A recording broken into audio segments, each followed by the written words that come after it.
So I see I'm live now. We had snow last night here, and and it was a wet snow. And wet snow is good not to wait for it all to accumulate, so I did it in 2 shifts. Second shift was pretty brutal. Didn't even have places to put the snow. We got about 10 inches probably. And so when I came in from my first shoveling, I could feel that I had something in my lungs that was trying to become an infection,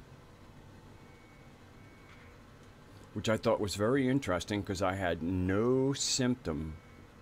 I was outside for a little bit more than an hour and I had no symptom. And when I came in, I had a very clear feeling of it. And while I was out shoveling snow, it was snowing. So based on that, I mean, basically the only interaction that I had in that hour was with the snow. And then coming in with a little something in my chest, so it's just amazing what gets dropped out of the sky these days. So greetings to the few people who are here, but of course, when I hit live stream, that's when, I guess, when the messages go out into the inboxes. And so there is, kind of a process to getting people here. If you can hear my digital tambour in the background, it's being put through a Weber 12-inch Blue Dog hem cone speaker. And so tomorrow night is my normal Monday night live stream. And things are, conversations that get had, both inner and outer discussions. And I think, I'm pretty sure that tomorrow I will open up as Can't You Hear Me Gnostic. Again. There were just, there were things happening in my life, and it just, it might make sense to resuscitate that and keep it alive. And I guess it would, if I, one of the hopes I've always had was that I could actually kind of speak with John Lash, the way, Lisa Harrison has and many other people. And my guess is that if I would ever like that to happen, because I think that would be a really great discussion, it's probably best that I keep my live stream alive and stay in the effort about trying to bring the Sophianic narrative for people to consider. To bring it in its, to have it fleshed out enough so that people realize it's not just, kind of ecology.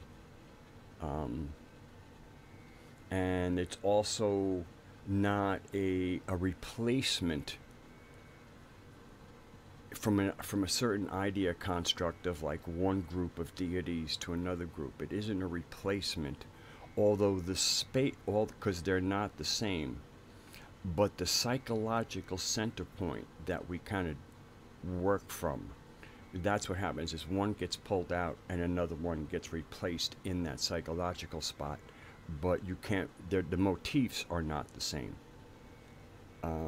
Sometimes when it's like, oh, you mean, so they want, when you talk about cosmologies, they're going, oh, so instead of a male deity, we have a female deity. Got it. You know what I mean? So basically, if they've lived with one concept and all they've done is change gender, not much has really changed.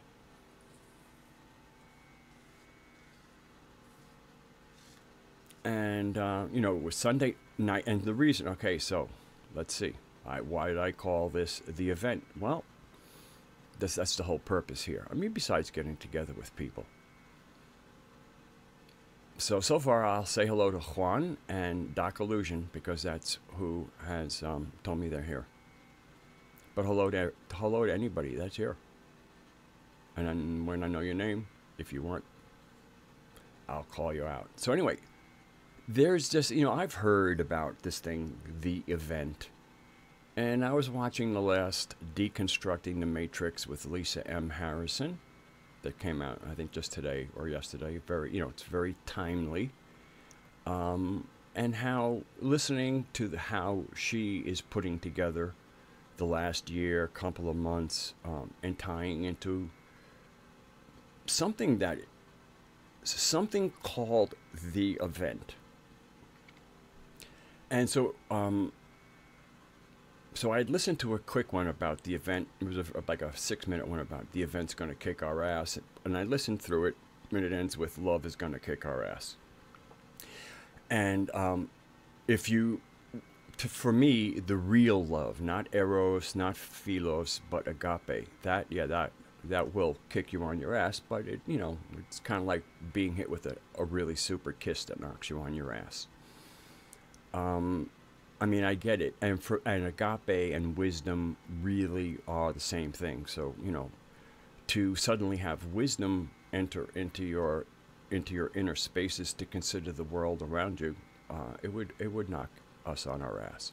So anyway, so then from that one, there was a longer one which I've only listened to roughly half, called The Event, for Some or For All. The reason I clicked on that is because that's a question I ask myself. All right. But anybody who watches YouTube knows, you go to that and then you get what are recommended videos. So I thought I might just share. The one I clicked on was The Event, for Some or For All. Then we have The Event is Affecting the Collective. That's one video. Another one, The Event is Always Coming. Another, The Event, Blossom Good Child. And then there's QHWC, Alice & Co., The Event Q&A, an hour and 41-minute video. Ashtar Command, How the Event Will Unfold. Messages. The Event, The Eye, March 22, DNA Upgrade, is there a furthermore? Light Body, QHHT. The Event 2018, I've Seen New Earth, Create It and Expect It. Almost all of these are about the event. There's one in the middle that's from Joe from the Carolinas, and I love Joe.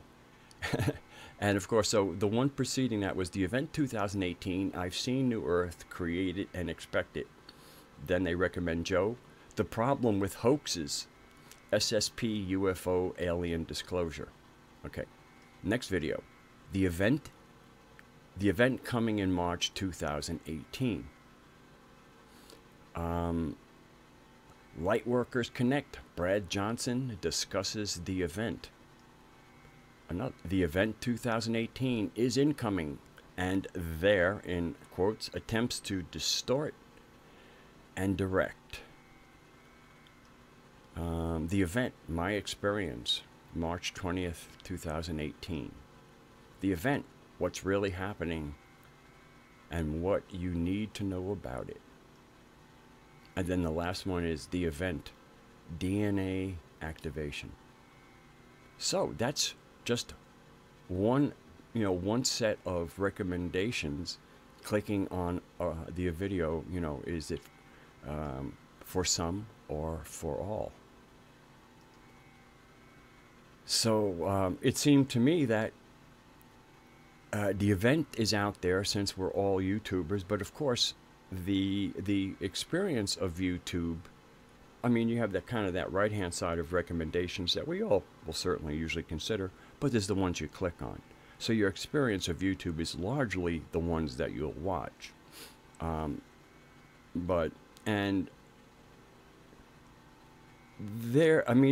event has many different incoming data sets kind of to consider, and then if you assemble them all together, to me, you some kind of less of a hodgepodge of things. emerges. Okay, so let me see who's here. Jessica, hello. Steph. And John Martinez. Hello, John.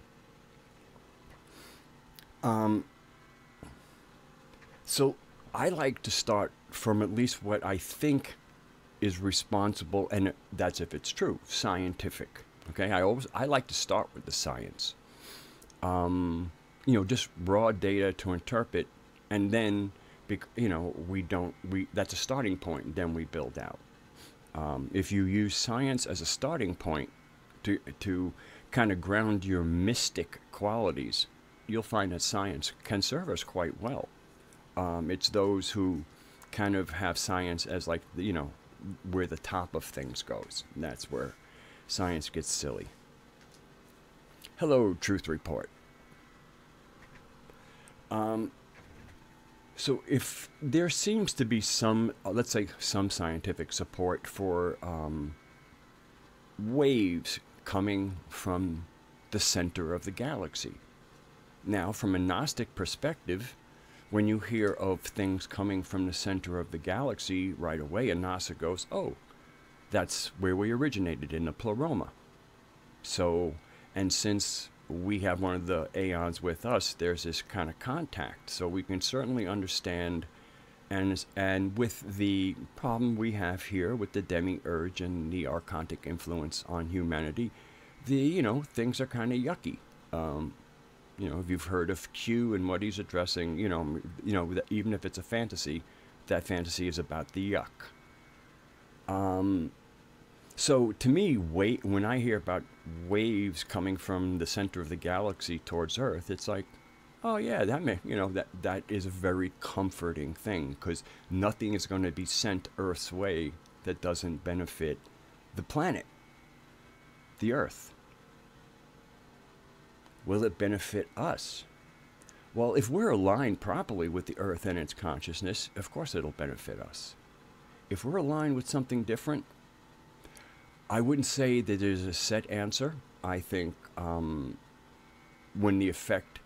if this effect comes and it hits, it will create probably confusion that will result in the need for choice points.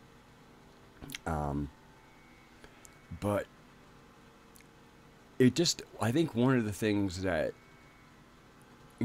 triggered me to watch the one, Is It For All, is because there is some kind of strange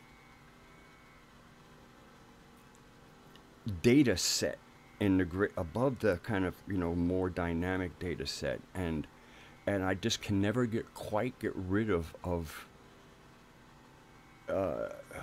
like a cell dividing as a concept.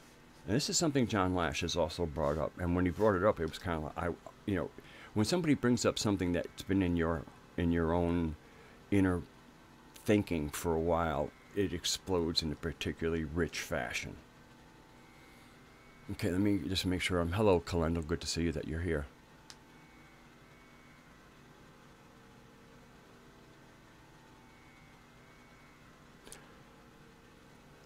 Hello, Jerry. I'm so glad you're here with the what ifs.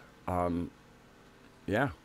I guess, again, for me, there cannot be deadly cosmic rays coming from the center of the galaxy based on how I understand where I am in creation.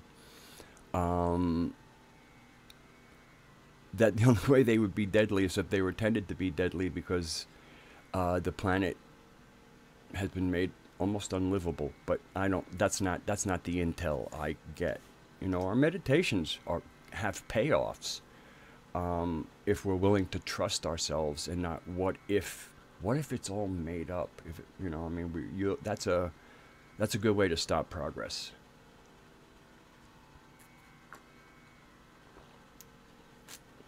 Hello, Lee. I might have done this live stream just for you because I looked around. I didn't see any live streams. I'm saying to myself, what is Lee going to do? Let me start a live stream. Hello, Craig. And it's really interesting. I could pop into any live stream, and all I have to do is put an owl. Say not a word. I just put an owl in there. And if Lee's in that live stream, there could be 1,000 people in there. Not that most live streams we take part in have 1,000 people. but in a minute, he'll let me know he's there. And this is, it is a lot of fun to have kind of like we have a fairly, a community that really is a little more conversant and knows each other and who they are better than some of the wilder. And of course, when you have, hundreds of people, familiarity is a little thinner sometimes. And so to kind of go out into the wild, and then for me to just be able to, like, again, send out an owl, and Lee lets me know he's there, and if somebody else is there, they'll say it, and it's really fun. There is that sense of community, and the ability for one community to go into other communities, but also because there's that recognition.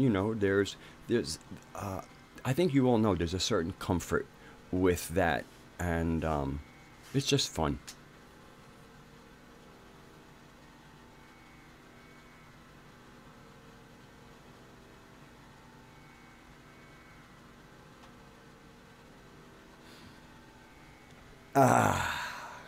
I like, Jerry, that is yummy what you just said, because you brought up Harry Potter. And of course, you brought up, with Harry Potter, you bring up the author of Harry Potter.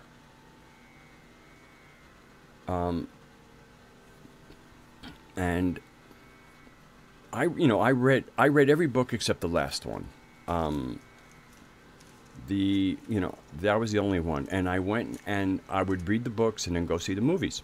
I was very much entertained, and what it was, I enjoyed the atmosphere, plain and simple. The screen settings of the Hogwarts atmosphere, the castle and stuff, and the different old time beds. I mean, I loved it, and it was the visuals, even from the books. The visuals were kind of pretty much like what the movie provided, and they were just fun from a visual aspect. Never mind the story. I think, was it Moaning Mona or something like that in the pool or whatever? That was a hoot. Anyway, so with Jerry, and the last one I went and saw, the last one they broke the movie into 2 parts, and it seemed like the first part was like, was it Hermione, Harry, and Ron go on a camping trip. Oh my God, was it dull? So I never followed up, and I'm kind of, this was during a period, I was not floating very free, and I was indulging in alcohol, and was effectively a muggle as far as behaviors. I mean, not that I still didn't have my altar. I mean, you know what I mean, for muggle for me.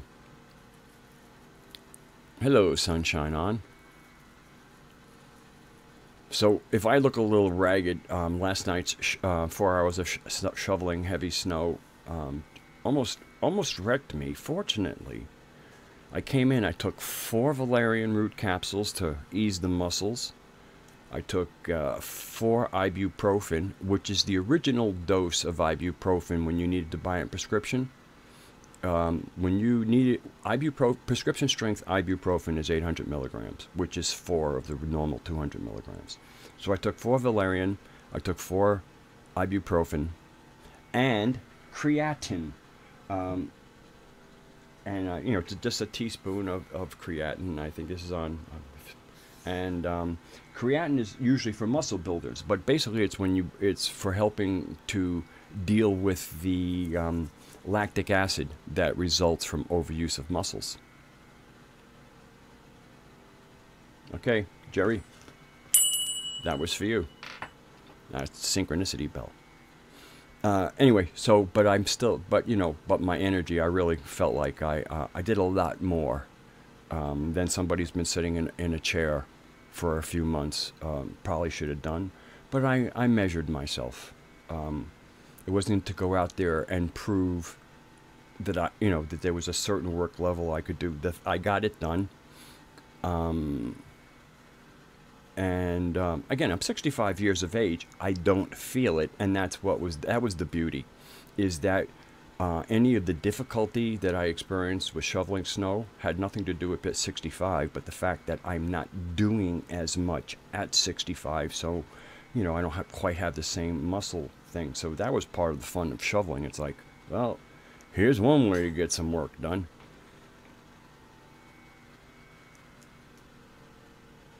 And well, if you're willing to deal with evil Amazon, you can get. That's probably, to me, it's one of the best places to get the herbs.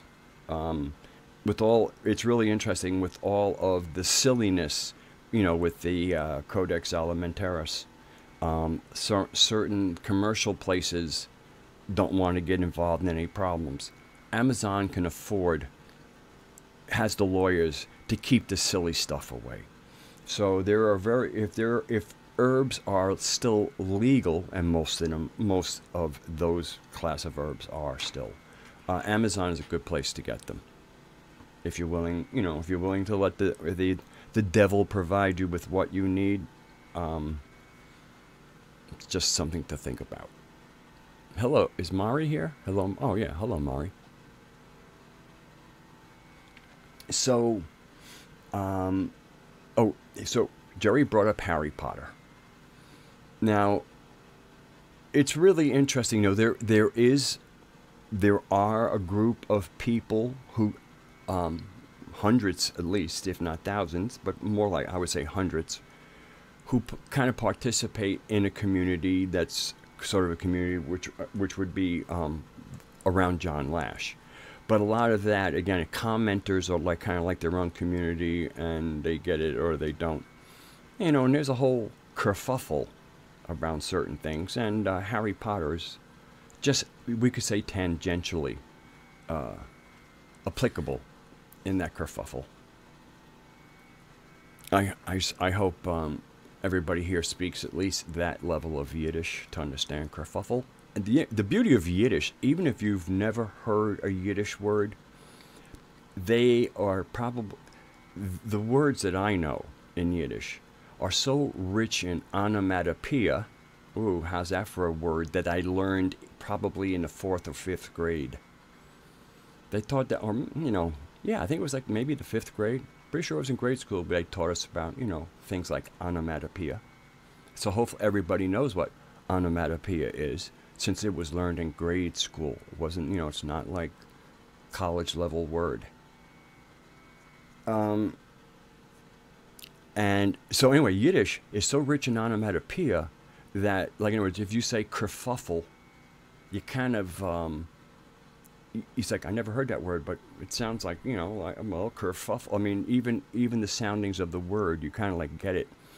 You know, verklempt, which, you know, kind of means so emotionally, kind of like where you're emotional, you don't want to cry, so you can barely speak. Yeah, I don't want to get into a Yiddish thing. I mean, not because there's no need for it. I use the word kerfuffle. Okay, there's incoming here. And I'm not sure I'm completely done with Harry Potter, but I was glad that you triggered me onto that, Jerry. Okay, the problem.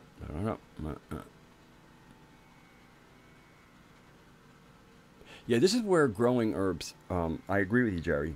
Although, you know something, again, we've gotten real close. I almost see if they did something like that, it would almost be like what happened on YouTube. You know, like Jordan Sather was off for a month and then he's back. There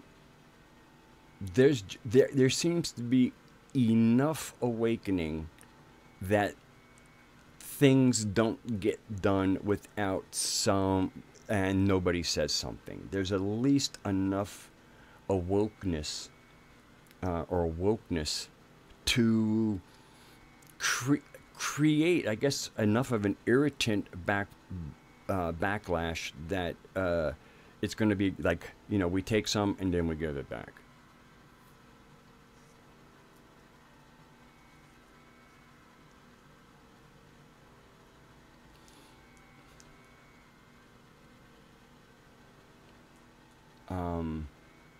Harry Potter really, the problem with Harry Potter, it was so much fun.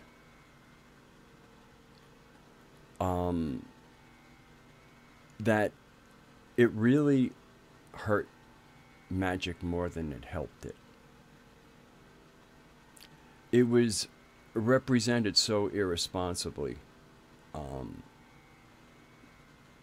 that it hurt people who might have found an interest in the esoteric. I remember watching some of the later Harry Potter movies where they all have their wands out and they're shooting lightning bolts, and it reminded me of some of the shootout scenes in The Matrix. It was lame. It wasn't cool. It was really fucking lame. It was really Hollywood. Whole lot of shooting goes on in Hollywood. It's called action. People are dying. It's called action.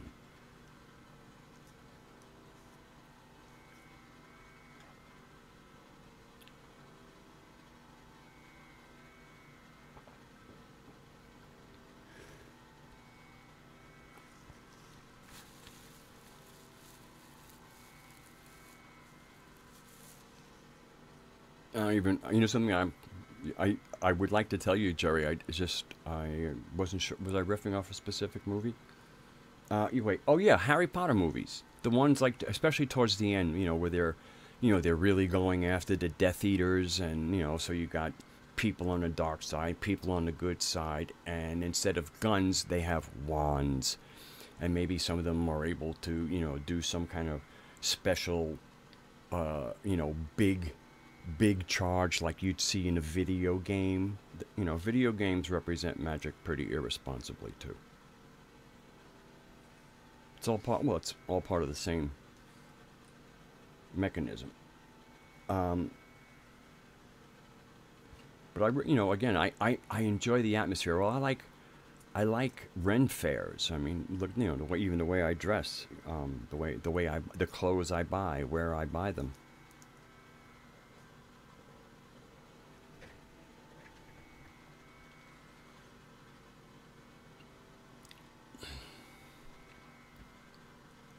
One of the things, it was really interesting for me to observe some other people who kind of do what I do or what Raksha does, and basically people who do kind of set up a camera and talk. Let's say Joseph Farrell, and how many of these people use tobacco.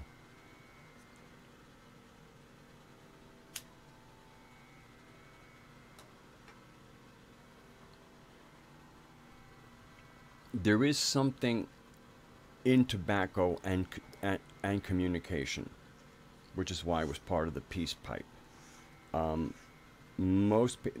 Before I sat in front of a camera all the time, I smoked 6 cigarettes a day, and each one of them was its own unique setting. I would only smoke outdoors. It was a completely different setting. But it was just really interesting. So I just figured, okay, it's just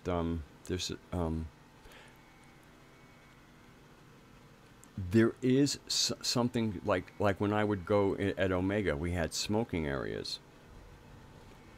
Some pretty interesting conversations would break out in those smoking areas. As a matter of fact, there are certain people you wouldn't see because of different departments, and Omega was a big place. You wouldn't see them regularly in a way to interface. You might see them passing them on a path or something. But people that you might, not all the time, because many of the people there, especially because you had to smoke out there, you had a few times a day you went to these places, and it was really quite sociable. It's amazing. Yes, Lee. Actually, the confusing magical beliefs is on the people trying. I think they're just trying to pick and choose what they like the most. Let's take one of my favorite people to listen to, which would be Gordon White. Amazingly fun gentleman with just an incredibly agile intellect. A decent gent. Playfully provocative. And chaos magic. Now, I haven't necessarily written on it, but it seems like it's kind of like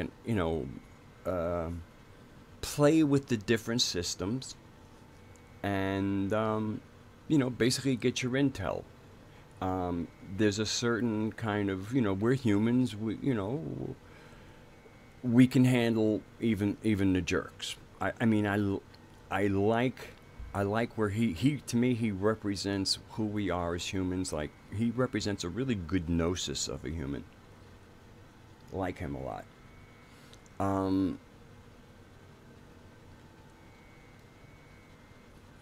But as they play with all these different forms, it's a very personal thing. And again, these are good people. That's what really matters the most.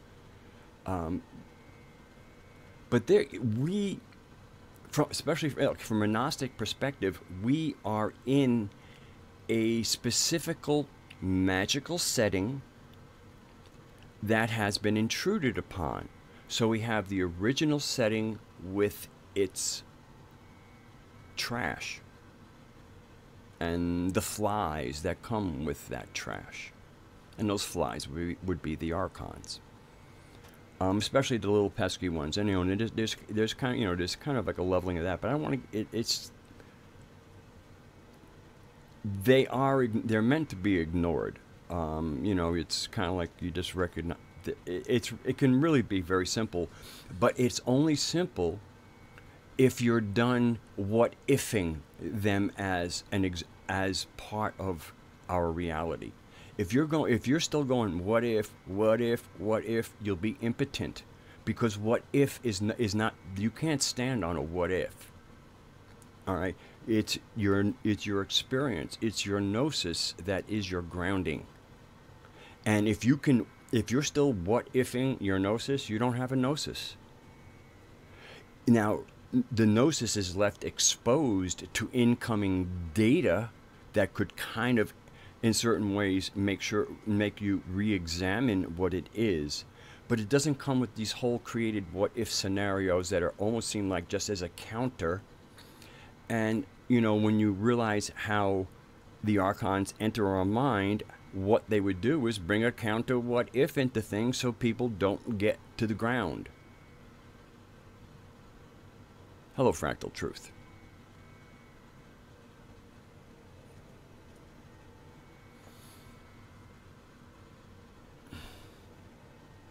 So Lee, yeah, there are all these different magical systems. If you kind of like, to me, one of the kind of ones I like to look at, largely because John has done a lot of the long-term reading and then brings good the distilled stuff. Castaneda's books, are written with a lot of dialogue, which is where the actual stuff is, and then a lot of times the stuff that isn't the dialogue is the filler. But even though you wouldn't say they were Gnostics, they kind of did a whole thing, but they understood about Mother Earth, and what the Gnostics called archons, they called flyers. And they had also done extensive journeying research, magical intel gathering about these beings. And when they kind of assess it, it pretty much describes the same thing. So this is a case where locally, it's almost like a cuisine. Like you can make rice very different ways, but at the end of the day, it's rice. So there is an intel on this planet that is about the rice. And And for me, and it's all based on the planet is alive, Mother Earth, it has agency, is we come out of nature. And then sometimes, once you start getting into other layers, they change, but at their foundation, they root into the same thing. And that grounding in a cosmology brings greater clarity. One either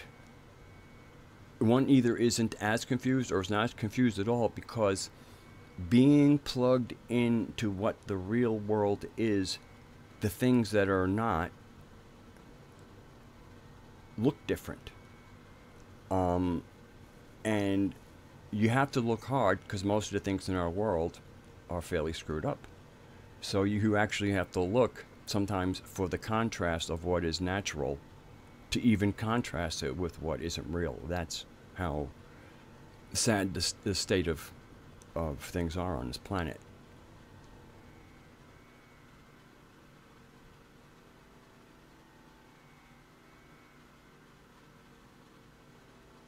Yeah, I agree about what, for me, that what causes cancer with tobacco is the chemicals. That's why I smoke this. I mean, it has to be, because tobacco, and also because of the gardening, because tobacco, it will pull lead out of, but there's a few things that'll pull out of the nasty stuff, and you'll end up getting another dose of it. So, and then of course filters. There's no excuse for those polystyrene filters that Mother Earth has to deal with. I mean, it's just, for me, cigarette smokers that are still dealing with their filters, it breaks my heart when I see that. That's all. I mean, I won't make it right or wrong, but it hurts me. Because of my, because it's, when you connect to the earth, you're part of the earth. To see the earth hurts to hurt you. Now you're part of the same, you're in it, you're part of it now.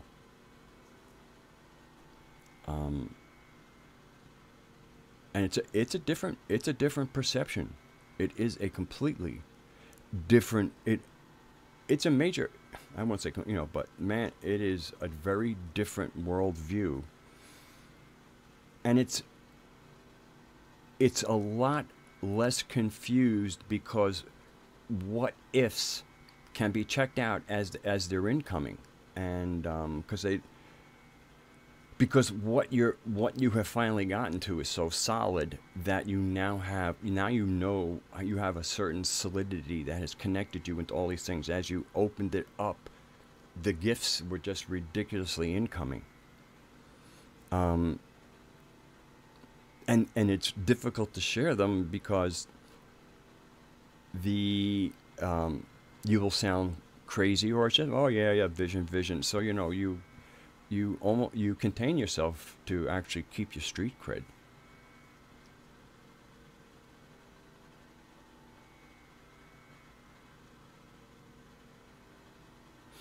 Yeah, I mean, you do see cigarette butts everywhere, where if you didn't have a cigarette butt, then it just breaks up.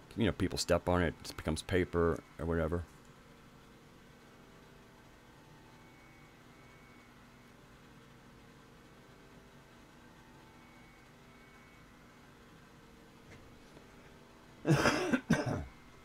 Yeah.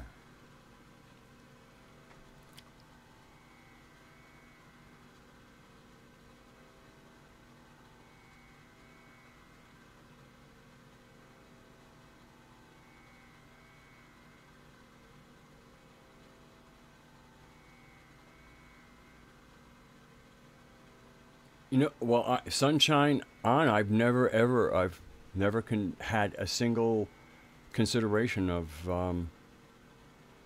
you not being welcome here. I have no idea to read this unless you're talking about somebody else in the chat. But I mean, from me, the person on the stream, to read that, it's like, huh? So, just so you know, sometimes we can project, if you've caught something from somebody in a chat, then you need to ask them. But from me, mm-mm.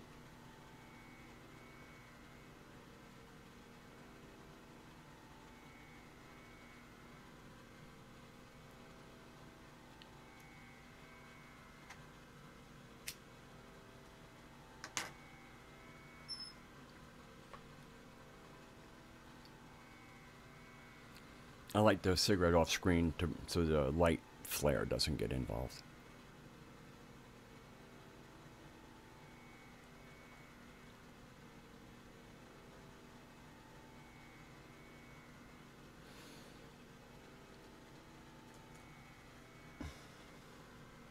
You know, Lee, I mean, for people like David Wilcox and you know, Wilcox and Corey Good,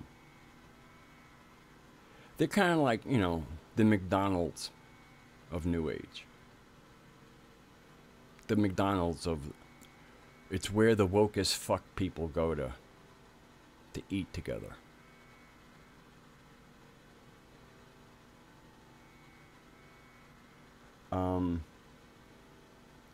And as toxic as fast food, I won't, you know, now I'm going to start saying, so far I've used kind of McDonald's in not a negative sense, so now I'm just going to say fast food, because if when I go into negative, I'm not targeting a specific corporation.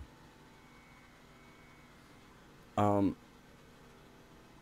know, it's almost like when the GMO argument broke out, as somebody who has been avoiding anything but organic produce since before that became an issue, for me, it was like, why is this an issue to you? I mean, that's anybody who really gets it, and this isn't, you can't be about money, because health and money, I mean, somebody once said, how do you afford to, you know, just to strictly buy all this food? I said, I have no doctor bills. What are yours? And she just gave me this look like, wow. Because I knew she had a couple of kids and herself, and I kind of, you know, I knew, you know, they weren't so healthy. And so, you know, for me, the GMO thing wasn't an issue until, like, when, you know, it's only an issue when it, like, let's say I want to buy a bag of cheese popcorn. It's it's basically impossible to get any kind a non-organic popcorn that isn't GMO. You know, corn has really gone that way. So you just get to the point where, well, I guess I'll just have to kind of pop my own popcorn, and I do have some organic popcorn. GMOs are there. I mean, the whole thing was, what do we do about GMOs? You buy organic. And it's more nutritious. It fills it. People, you know, you don't. I don't know. I really it's hard to give answers to people who have their own way of thinking and how they did things, and I mean, for me, even, you know, like, you know, thinking into future generations. So when you decided to have children, you didn't make the decision that you would only feed them the best food. You know, I mean, you know, it's like, what are we doing to our kid? What are we, you know, as the people who are going to bring the next generation forward? If we are going to bring a generation forward that we are not willing to feed properly because it costs too much, or it can't fit into the budget, maybe kids are something to put on the back burner. I mean, this is the whole idea about the generations ahead. The generation we are is generating that generations ahead. Poor decisions made now will ripple into the future. That's not good future planning.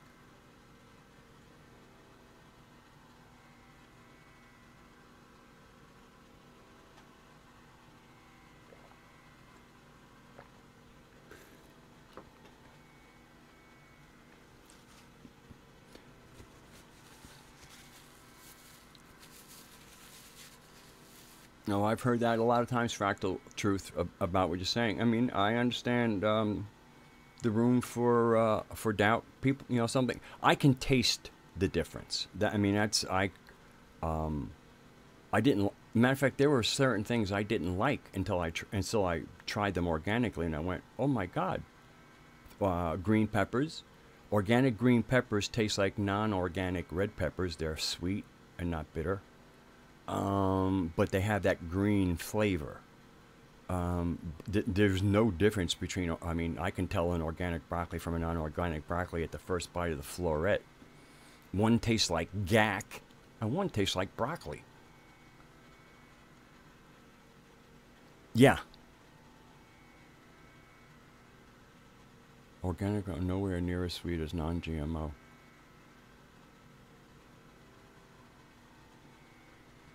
Yeah, well, because the GMO is adding sugar. I mean, I remember one time, it was a Thanksgiving, and this was the first time I knew I had eaten a GMO corn, because I love corn on the cob, and I'm biting into this corn on the cob.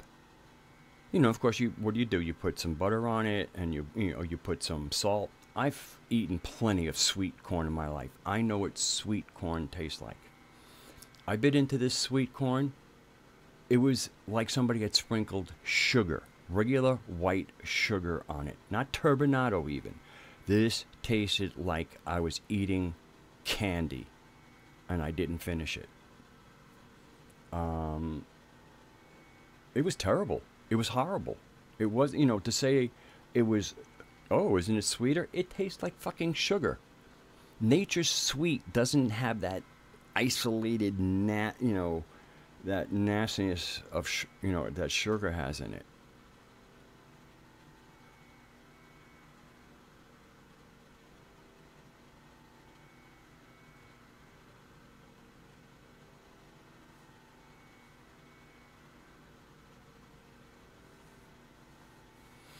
Well, Jessica, one of the reasons I also pick on how we choose to put forward generations, which is to say our breeding, is because one of the things that I feel, I mean, look at our numbers versus people who have put themselves in positions where the few can manage the many.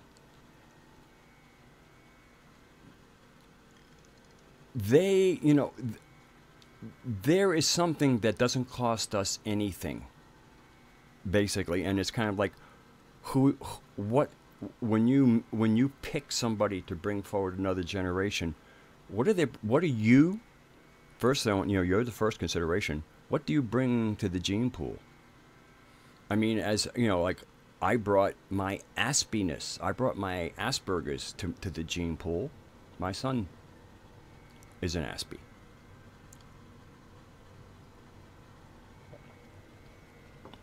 In a way, that's a good thing, because he and I have that as a way to look at the world together.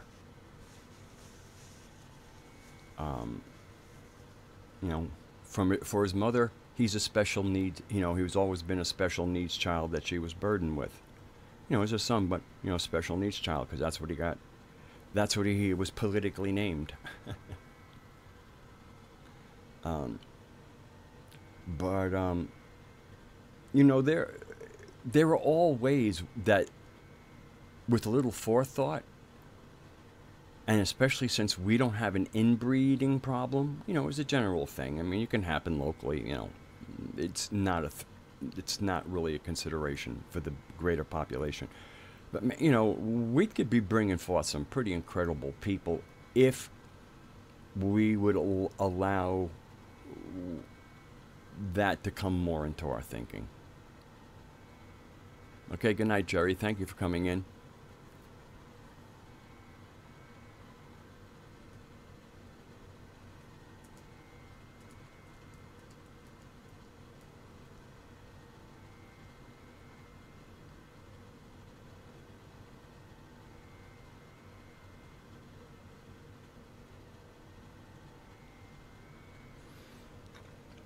And this is one of the things what Doc Lucian says. Most people don't prepare for anything, period, let alone consciously. This is where magic becomes important. This is, to me, part of the prohibition on magical practices by the relatively new religions, even though they got a couple of thousand years under their belt. We're talking, we've been here for a very, very long time. They're newcomers. They arrived a couple of months ago in the big scheme. fast-acting virus. Anyway, most people don't prepare for anything, period, let alone consciously.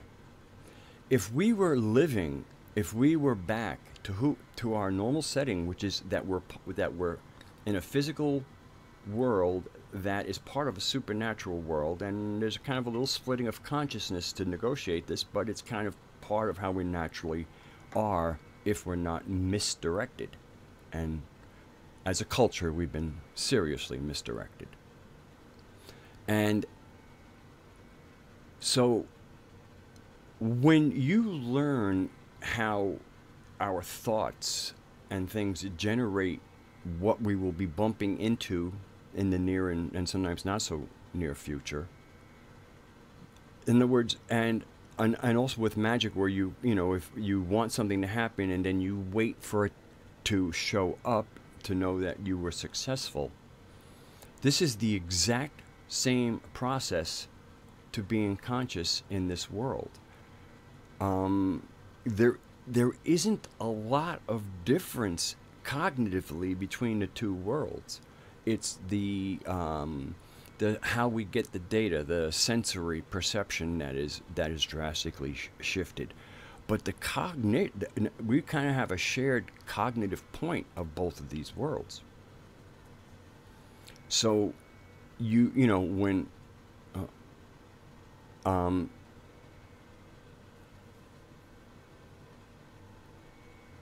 should really keep my eyes off the chat. When we're, you know, so the whole thing is the consequences of our actions would be a natural thing to think about if we were in our natural setting, because the third world and the magic, because in many the results show up in the same place. You do something, you construct something, and you do some action right here in the 3D world, and something happens. You do a ritual and you do some working, and then you cast it forward, you come back to the 3D world, and where do you find the results? In the 3D world. So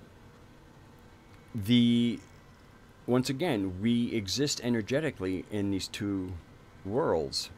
The cognition is largely the same. It's perception and interaction that is different. And you get better with practice.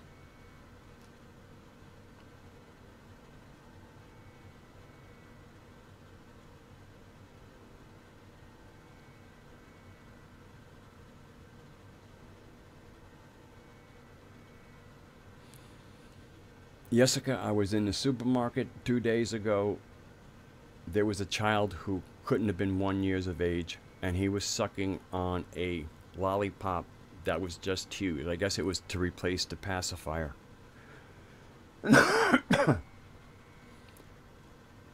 I'm like, you know, I'm sorry. I think giving a child that young a huge ball of refined sugar or probably high fructose corn syrup to this developing child is abusive. I mean, this is a child who its spirit wants to develop into something really healthy going forward. And at this young age, it's already being attacked with this mindless parenting.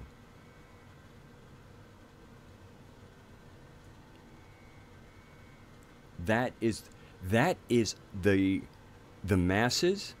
The masses, the big, for me, one of the things that holds us back the most is mindless parenting.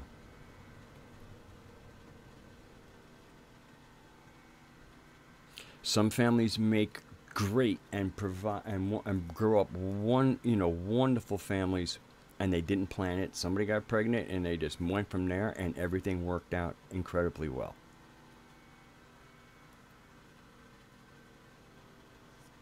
Some people win at the dice table.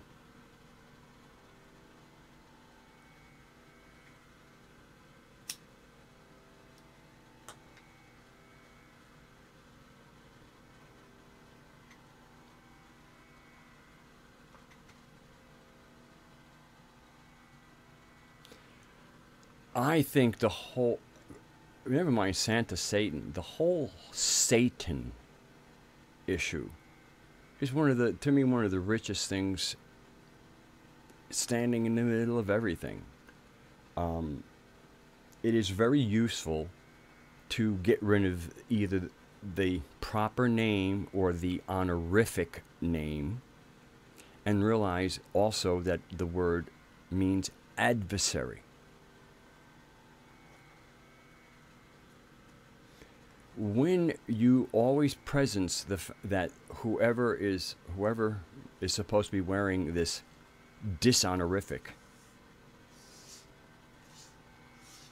is basically known by that because of being an adversary, some interesting questions open up. In the desert myths, in the Jehovah myths, supposedly Jehovah and Satan, in other words, the reason he's Satan is because he's the adversary. Then you read the book of Job. I am sorry, you know, I've had adversaries in my life, and we didn't coordinate the way Satan and Jehovah did in the book of Job. We didn't coordinate like the two guys in Trading Places who bet $1 that if they replaced a homeless man and switched places on a homeless man and a wealthy executive, to see how it would turn out. No, actually, it looks to me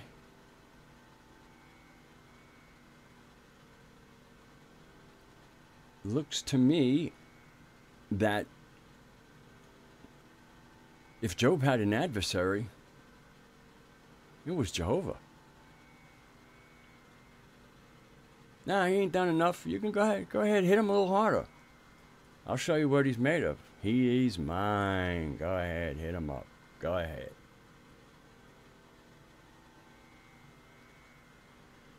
I can feel the love.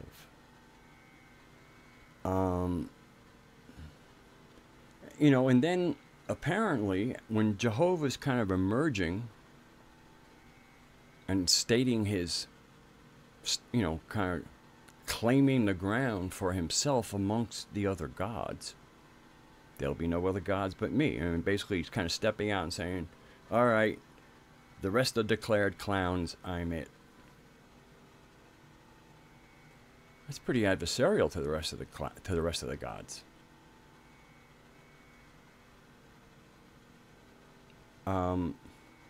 Who?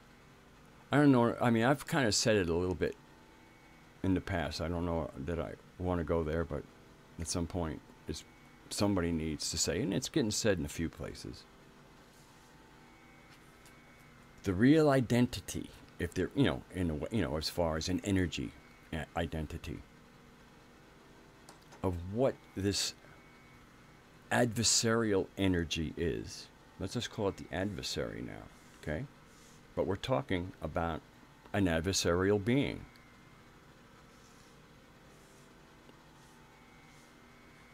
The true nature of that adversarial being, I do not see the awareness of in the words I read from almost anybody. The percentage of people who've seen it. Michael Tsarian is one of the people who has said it clear as day of what that being that most people just go Satan, the adversary, what that being really is. And why the elite who have bloodlines coming out of ancient history, who have kept a family history, who don't have a curtain to them. What do they know? What do they know that would have them basically worshiping this adversary instead of the one who supposedly owns the world. I mean, these are not dumb people. These people are going to go where the real deal is. That's why they're going to be there. They have the history. They've managed to preserve enough intellectual capacity, despite the inbreeding, to be able to, you know, think with some high reason.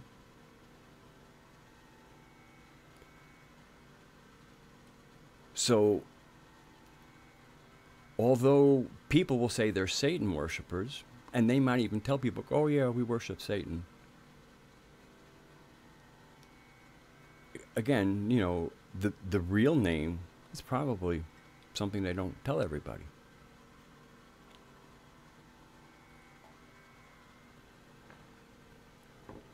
But obviously,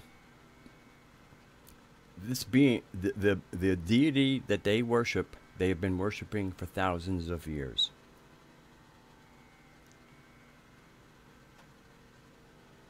And, you know, they're pretty much the ones who gave people the Bibles, the Qurans, the Testaments. They're hiding something. They are hiding something. In plain sight.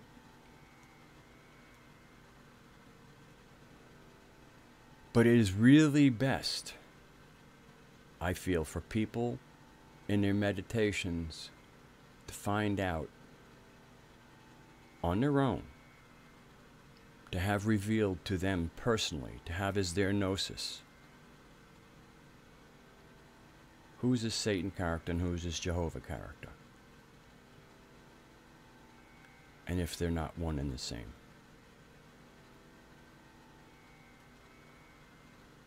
That cannot be told to someone.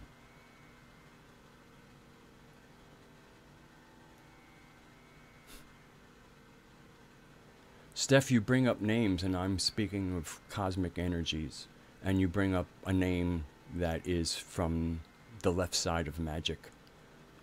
Anything ending in EL lets us know where that magic comes from. And, you know, there's different names that are actually sometimes could be useful in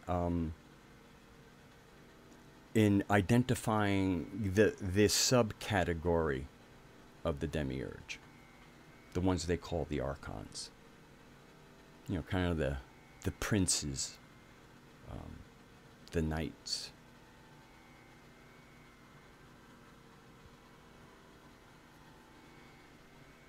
But the multiple names serve many, you know, the main purpose they serve is to keep people involved in a system that they should just bud out of, so it loses energy and kind of becomes impotent. Steph, for me, the purpose of a live stream is for us to have as best communication as we have. I have an advantage because I can, you know, I have audio and visual. I can use different cues. Everybody in the chat is hampered, you know, by typing and stuff. So as long as we realize we're trying to speak to each other and we keep staying in our hearts, we should be good.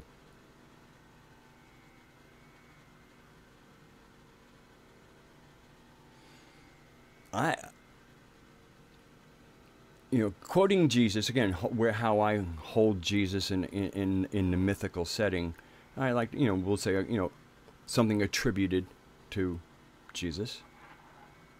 He had two. For some reason, I liked the stingers. He had a couple of stingers, and to me, one stinger, which kind of might be applying to something around the event, especially to people who want the dimensions to kind of split, they want to ascend. Well, if you are capable of it, if you have done the work of the first three chakras and you are able to ascend into the heart chakra, if enough of us can do that, there can be a real shift. It's pretty hard. I mean, there are metaphysical ramifications from having a population that still is all kerfuffled in their first three chakras, which is what, and And that needs, it doesn't have to be mastered, but it needs to be managed before any kind of concept of ascension can be considered. And all you have to read live chats, and you can tell people are all kerfuffled. Nobody's going anywhere. If we're going to do it together, we're not going anywhere yet. If a few can go through, it's been nice knowing you. But I mean, those who've done a lot of work are just like, no, that we need to keep it together, or invoke the Bone Mother and just take us all down. We'll start over again. You know, there'll be none of this. The only thems right now are the ones who got infected with anti-human alien thought.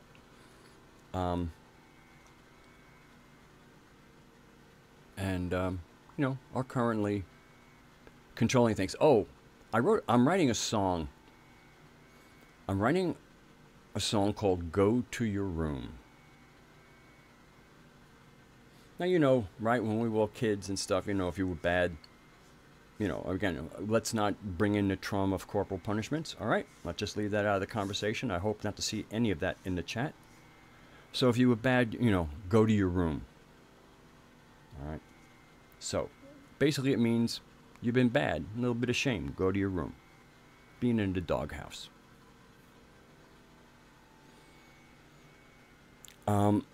And so, and I'm also, I want a new word. I'm going to be myself. I'm going to use a new word for when we want to say, you know, whether it's the elite, the Illuminati, the global controllers, the global, whatever it is, okay? The word, since they control governments, and I have not written the word government in I don't know how long, I call them gooberments, because there are a bunch of goobers running people's minds, and many of the minds in there are gooberish. So short for goober is goob. So for me, if you hear me use the word goob, and you need to insert another word, I am talking about them, the controllers, the people who do the fuckery. Okay? Henceforth, they are the goobs. They're not the elite. They're not the controllers. They are the goobs. This is counter magic, by the way. All right? All these other ones are kind of like, and we don't want, you want something that's goofy. All right? You need something that is basically dismissing and mocking. So you wouldn't call them devil. You wouldn't give them, no. Goobs. All right? You know, like nose pickers. Except we know they don't pick their nose. And I'm writing a song that basically is, you know, telling our side of what we think of them. And then it's concluding with, go to your room. Be interesting if you work in a sound effect with something like metal clanging together. But even that is not, you know something? This is magic. This kind of again, this is bardic magic. This is narrative and perception counter magic. So the idea is that those who think they're at least in the music I'm going to put out, and this one is going to specialize in gentle mockery, because the gentler the mockery, the more dismissive it is. If you have to put in it like a real deep edge, it's like, oh, you're still feeling a little butthurt about them. This has to be no, there ain't no butthurt. Yeah, I got your number. And I also, I'm here with everybody else. It's a big us. I know our complicity as a collective. I know our complicity. So it's another thing that feeds the gentility, because the mockery has to be real. In other words, the mockery also takes in that it isn't creating a fake mockery. If it was too severe, it would be fake. Because it is acknowledging certain things complicit on our part as we mock the mocking It's better. It's authentic. So let me see if, as I did that little exposition, if anything I said, black goo. Oh yeah, that's really with it.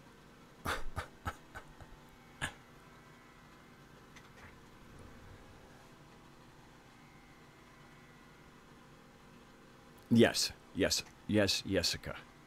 It is. I'm gonna have to pull together, or we're gonna have to pull together. You know, can use the things that I have that allow these things like this to pull together a campfire.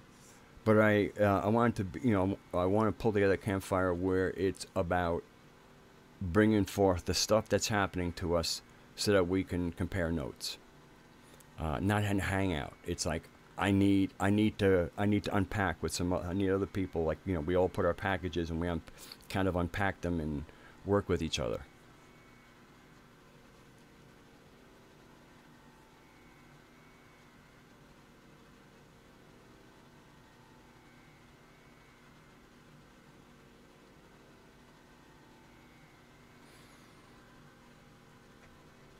And what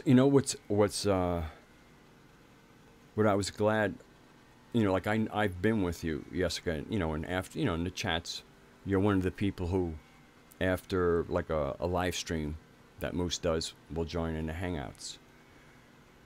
There's about a handful of people that do that, and they're great because that's how we get to really know how a person is almost neurologically in a conversation setting. Somebody like Jessica, one could almost think, oh, she's very quiet.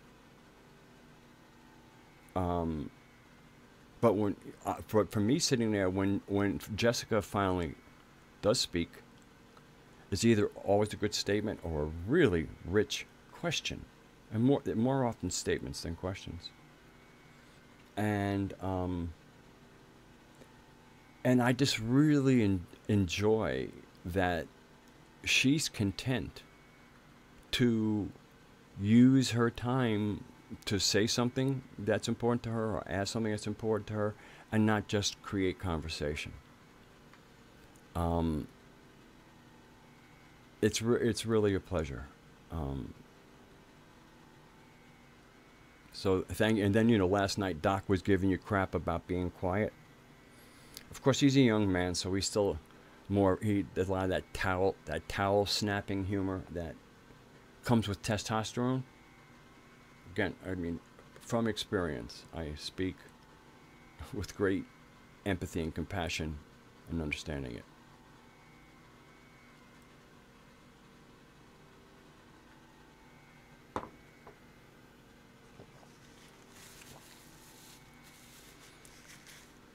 And that's, you know, even, you know, end time, you know, like, oh, the end is near. Nibiru's going to crash into the planet. It's all over. Well, I guess it's time to plan a good farewell party.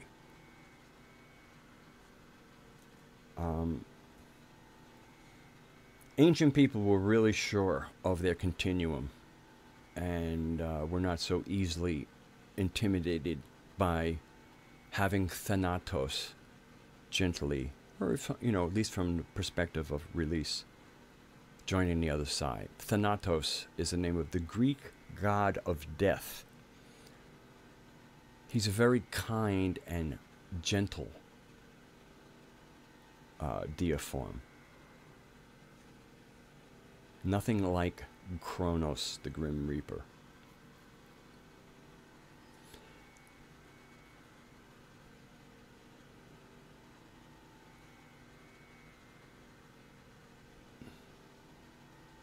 It's interesting to be exploring certain aspects, exploring the lesser pantheons, for the most part, of the ancient world.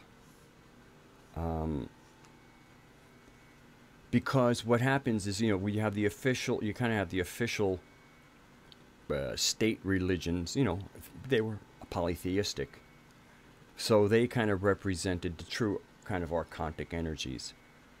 But because of they were it's trying to have legitimacy, there's a flooding in of a lot of the nature spirits that come from ancient times and live within those myths.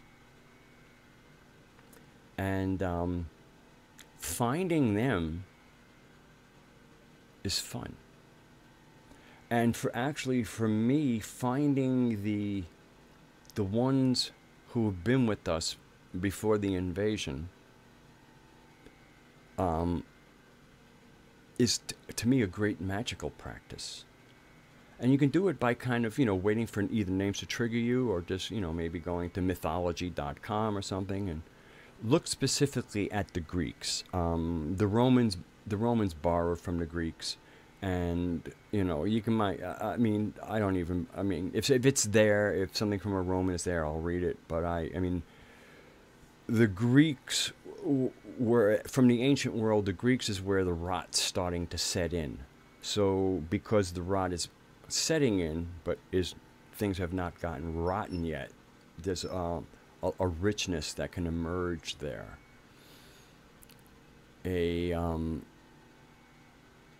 Actually, talking about the Mandela effect, Lee, John put out a video that I have not had a chance to listen to yet. Just came out a few hours ago, and it's let me see if I can find a title here. I had checked earlier, and then all of a sudden I saw it on my oh poopy.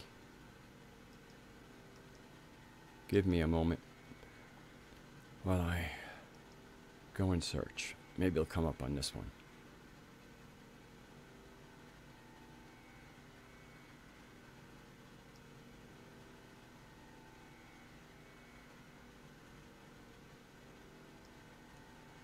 I'll be pooped on.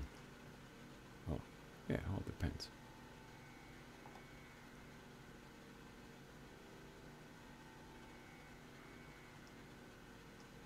There we go.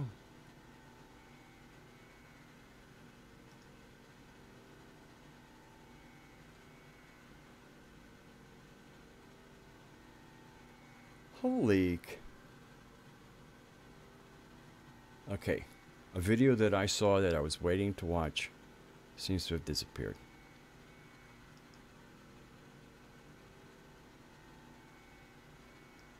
And that's okay. Things are interesting lately.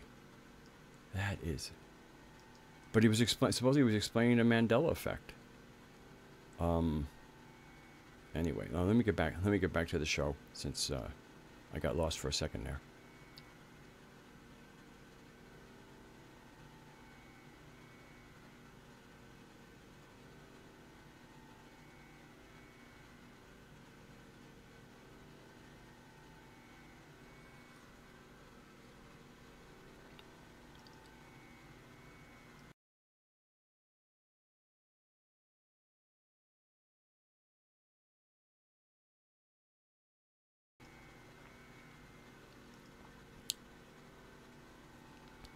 So, if you can hear the digital tambour playing in the background, and it sounds good, it's coming through a Weber speaker.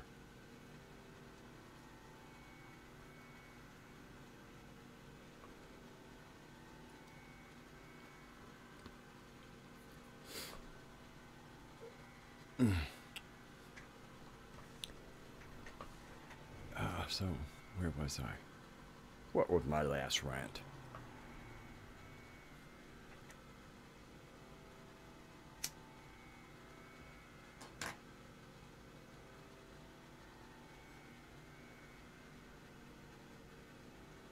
So the event, what are you guys feeling? If you were to ask yourself a question based on the input, all the data, if you've watched anything, if you considered it,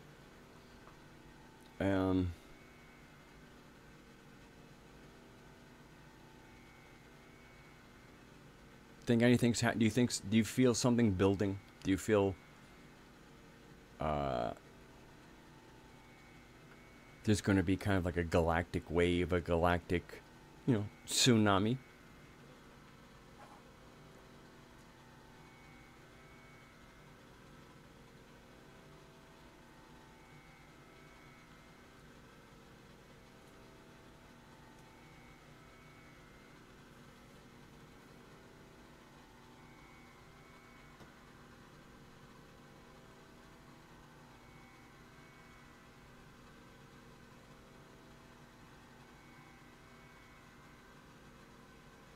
So Doc says he's a strap-on young lad, but towels do not snow. Oh, strapping. Oh, okay. Strapping.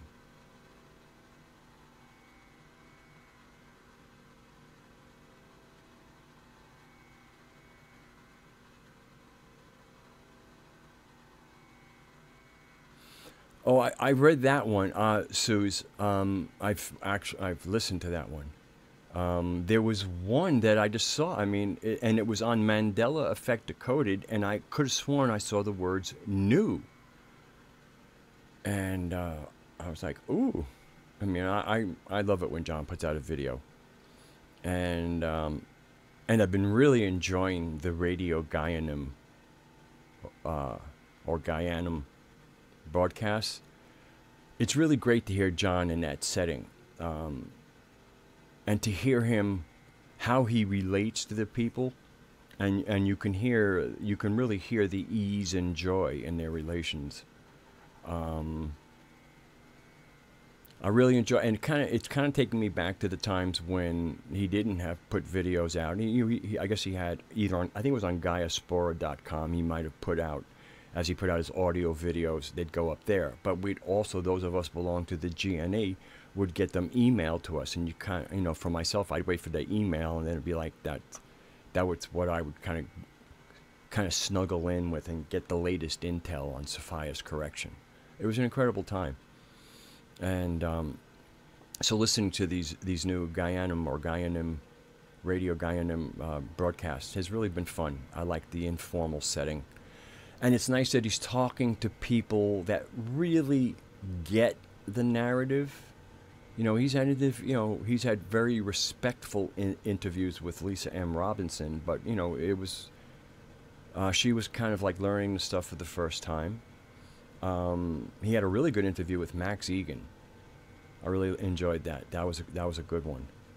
And he's had some really good interviews with the guy on Red Ice, Heinrich, and he was able to continue with Heinrich when he was going, more into his, we need to keep Europe type stuff. And that's certainly a sub-theme of John's. And but I really enjoy just hearing the relaxed atmosphere that they do this in. You can hear healthiness there. And like Heinrich was somewhat familiar with the work of Not in His Image. Miguel Connor, who has Aeon Gnostic Bites, had an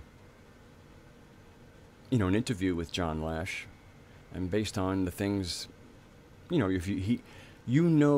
his what kind, the kind of Gnostic he is, because he does these very elaborate intros first with sound bites of movies, and then his own comments, and then he does comments, and you really get it's done in a kind of prose style that has some drama and effect to it. I love it. It's a lot of fun.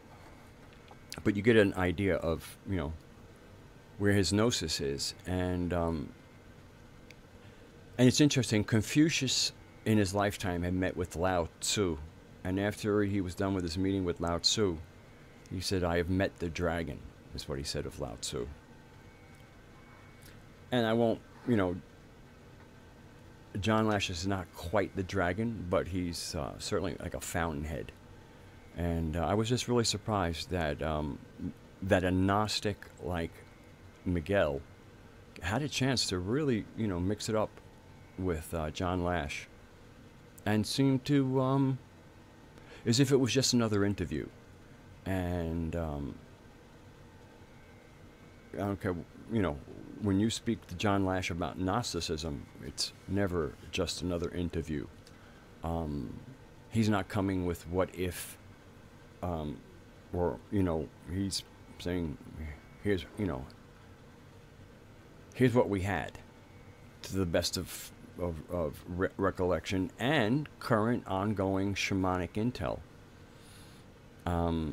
And see, and that's the other, that's the other thing that the other kind of, I feel, toxic psychology we might have picked up from the past, where we're not, where our own intel, which was the intel that we always worked with, is now, like, in other words, oh, well, what about what's written in the, hermetic texts, esoteric texts, whatever, all of these texts that, again, are coming out of demiurgic magical systems mixed with possibly with some other older magical systems, but they're not very clean. So I have found it very interesting to identify certain of these deiform pantheons of the Greeks. And Greek mythology is kind of a useful, if a little bit cloudy, window into the world before we started writing things in books, the world of oral tradition. Hello, David Pierce. Oh, hi, Moose. I didn't see you come in. I'm not. I have the chat in front of me, but I'm trying to avert my eyes lest I avert my attention.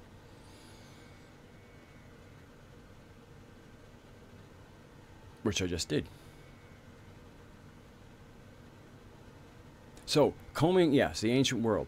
So it's really, there is, from the prototypical, to me, even Gnostic, the most simple of Gnostic visions would be, there's Gaia, and then there's Uranus, which kind of represents everything that's not the Earth, so it would be the Pleroma and beyond. It's kind of real simple. Earth, not Earth. Uranus is not Earth. And then bringing in some of the Gnostic stuff, this is, where the incubation as the Earth is gelling together. So what's interesting is that the Titans represent the insertion and breakout point of the the demiurgic system. And it's interesting how it breaks out. So again, in a very wholesome thing, we have Gaia, the great goddess doing her thing, and we're a part of that. And then we have Uranus, and he might be connected with thunderbolts, but we all understand thunderbolts are part of creation. It's not, nobody's protesting with them. Killed somebody. Oops, shit happens.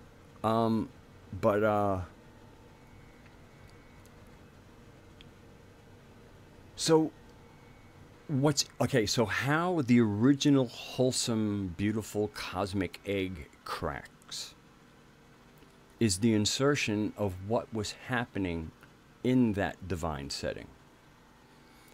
And of course, the insertion is through the myths of the people who are now recording these myths. And so to me, the written word is part of the insertion, because the oral traditions were oral traditions for a reason. So here are some interesting insertions that actually provide the archontic view with its breakout. Supposedly, our Divine Mother was producing offspring that Uranus, the Sky Father, was embarrassed by. He found them horrific. Something like the Hecatontes, which were these beings with 50 heads and 100 arms, or something like that, and not of the greatest intellect. And then there was the Cyclops. All right. Now these we are told by the writer of the breakout point of this. These are, we are told, were contention. What they do is they insert a domestic quarrel into the divine cosmology, the homeostasis. This is the beginning of the fuckery. Here's what becomes interesting, is because what they're and here's the setup. They insert fuckery both into the wholesome father image and into the wholesome mother image. What they insert the unwholesome part that they insert into the father image is vanity, and also not true sovereignty, because they kind of portray it that he's horrified or embarrassed by these, like, these creatures. Well, who's looking? Who are you trying to impress that you're horrified or embarrassed? You know, there were just certain words that don't apply really without an audience, especially the idea of, you know, so she hid them away.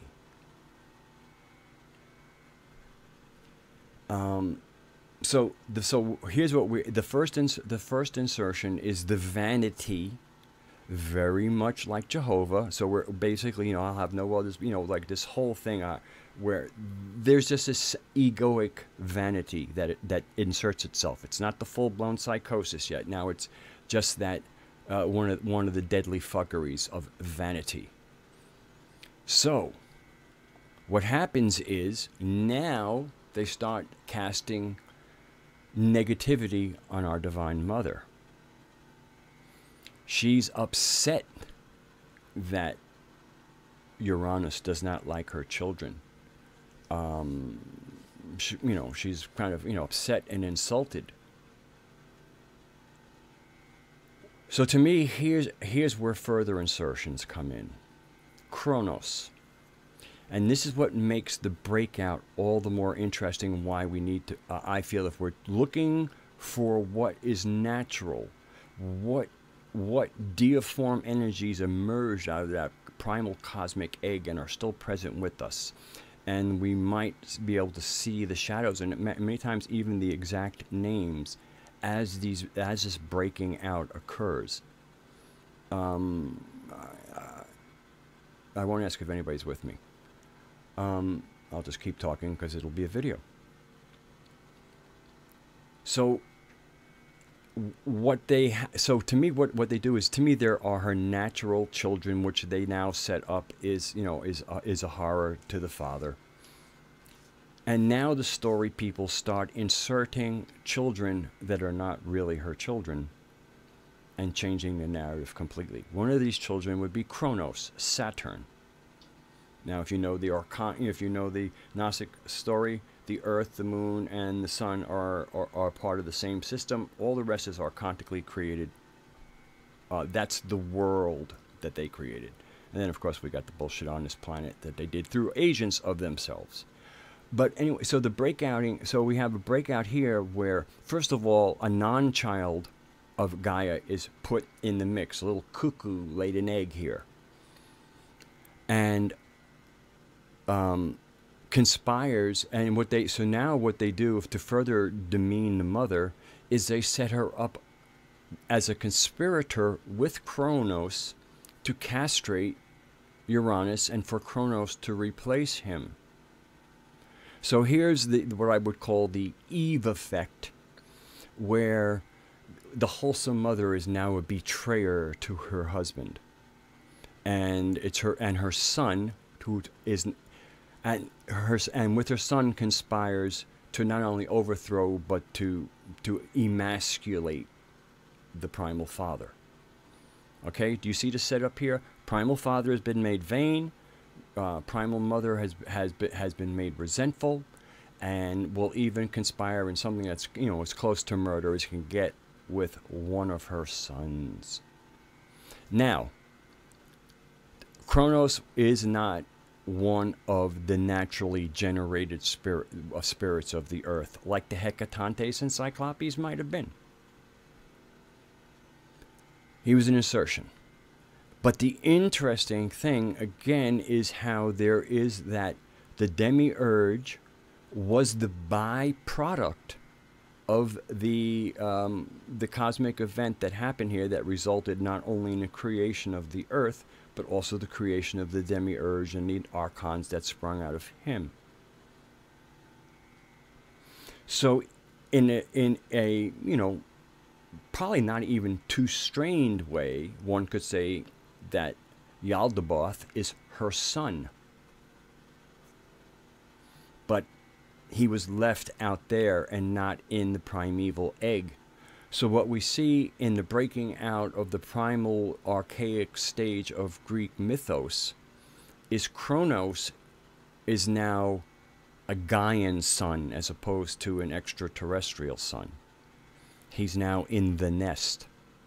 And this is infiltration of our mythology.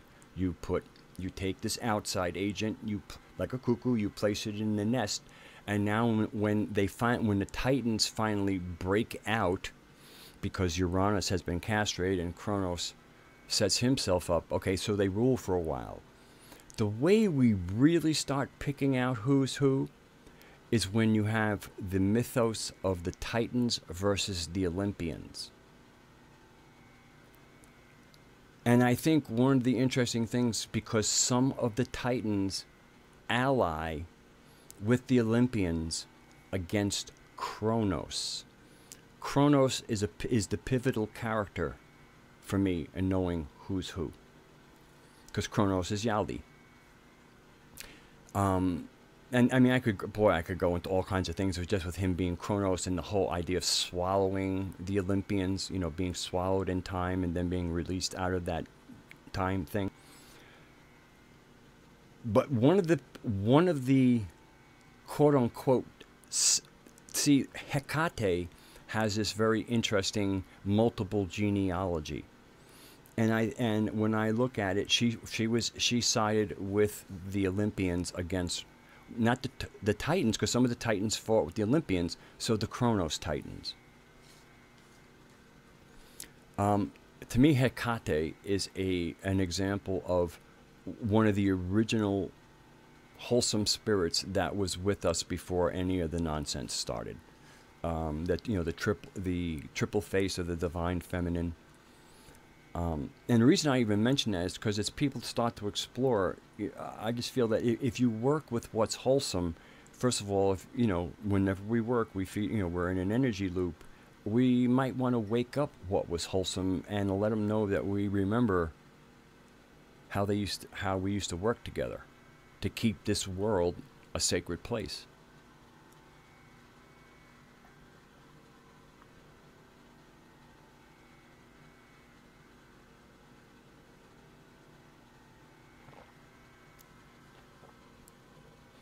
So anyway, I'll stop there.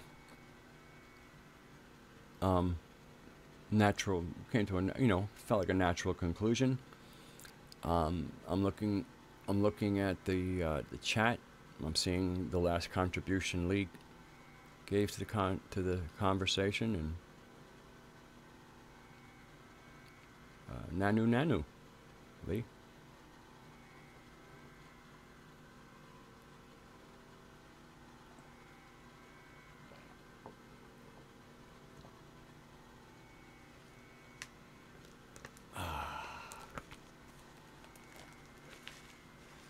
So anyway, I'm still hanging out. I just the wind went out of my bag. It's kind of like a bagpipe. Got to blow into it a little bit before I can make it screech again. Do you know what's funny? This whole Xenu thing, Xenu means nothing to me. I have no idea what Xenu relates to. And obviously, since I'm in a lot of chats with Lee Veltman, I have seen the word Xenu multiple times. I thought perhaps by osmosis, it might decode itself, and it never has. Sounds like Xenu sounds almost like what you might name a cosmic nose-picking troll or something.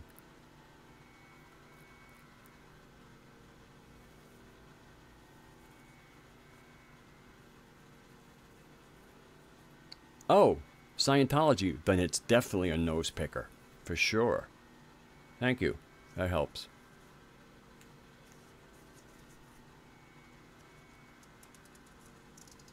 I dated a Scientology reverend once.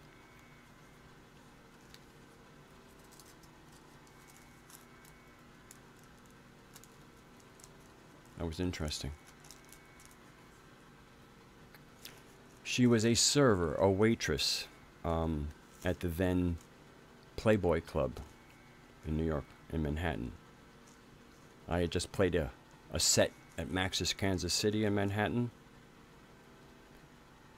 and had attracted some attention.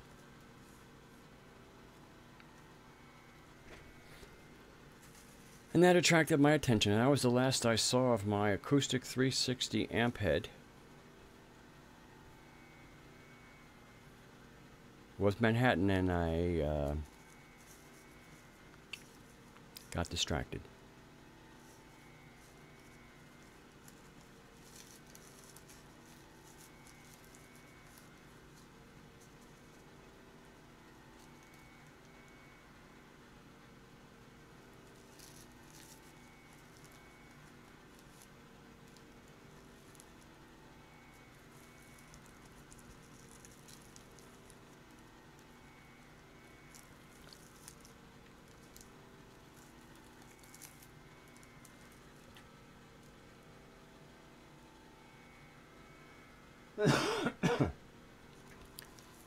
And at that time, this woman lived on an apartment right off of Central Park West. And I guess she was like, I don't know, a couple of blocks there. Scientology had a church, or one of their offices, on Central Park West.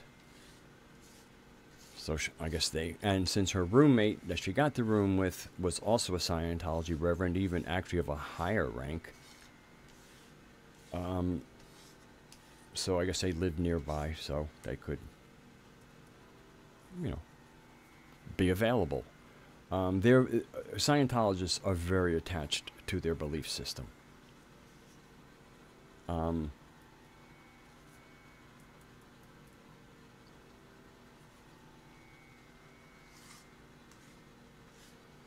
Actually, I have the DVD of that movie John Travolta made, Planet, whatever the name that is.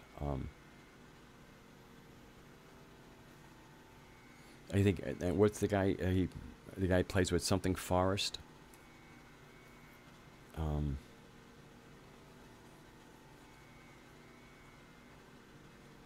was funny.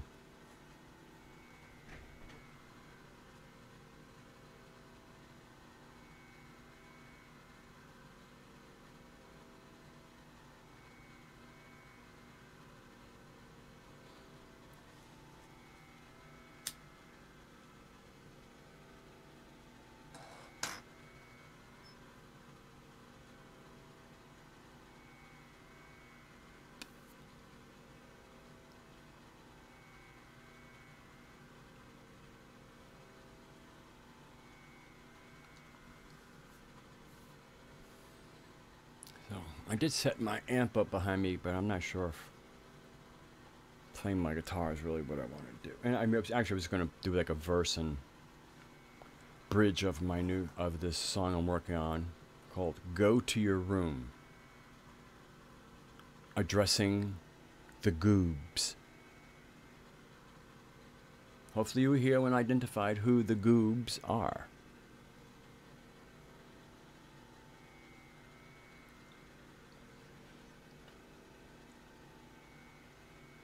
The goobs are the kind of people who come up with putting, fluoride in water.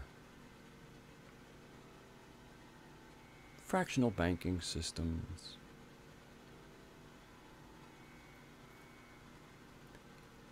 Kings and queens.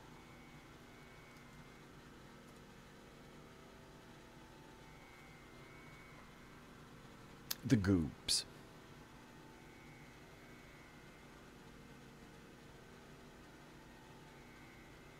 And I wrote it in a nice kind of jaunty, what kind of feel is it? I don't know, almost like a modified Dixieland jazz style. But with the guitar, it's just kind of like it's kind of like a it's kind of it's kind of hokey.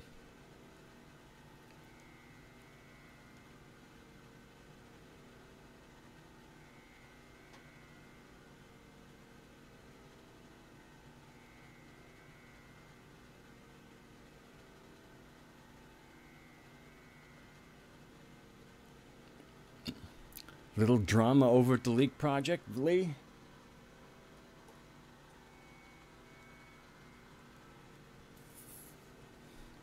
Couple of diapers behind their changing time.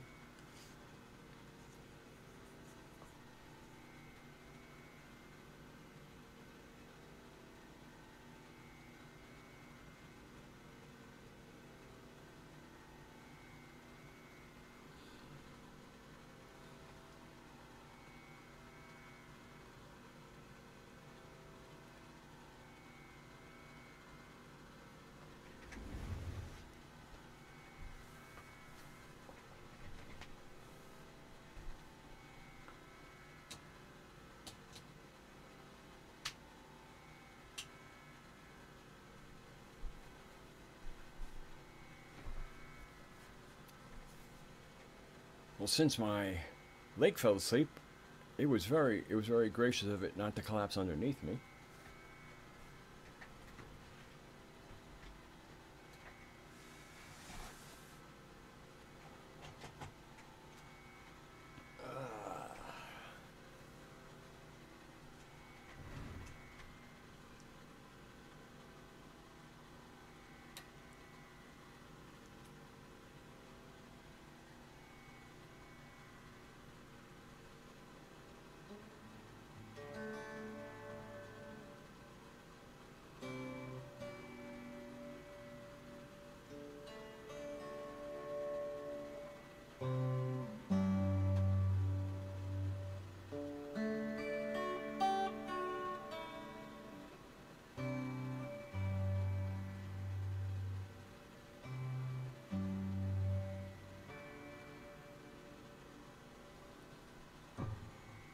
Just seeing if it was in tune.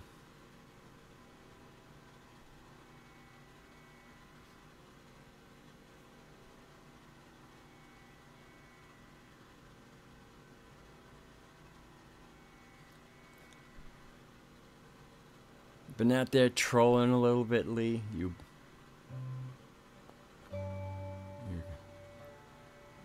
can't take you anywhere, huh?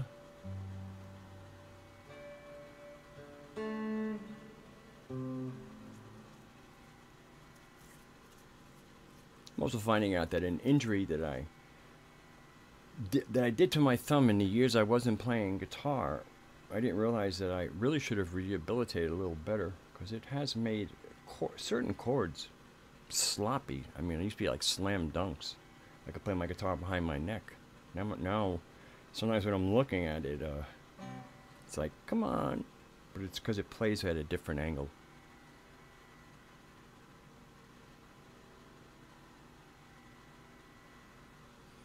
So let's see. I should probably write my words bigger, because it's I have a feeling it's still not, it's probably better for me not to be wearing reading glasses while doing a song. Now, one of the things that concerns me about the song is I haven't quite got all the melodies figured out, and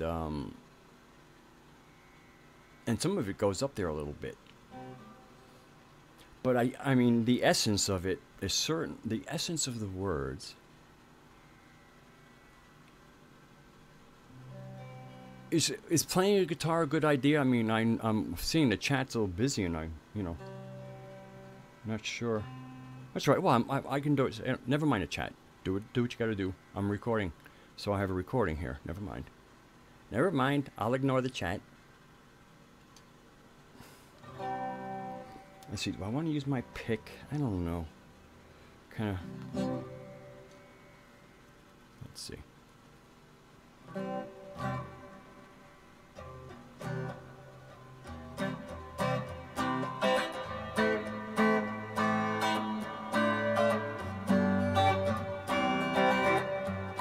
It's a little on the loud side for me to sing to.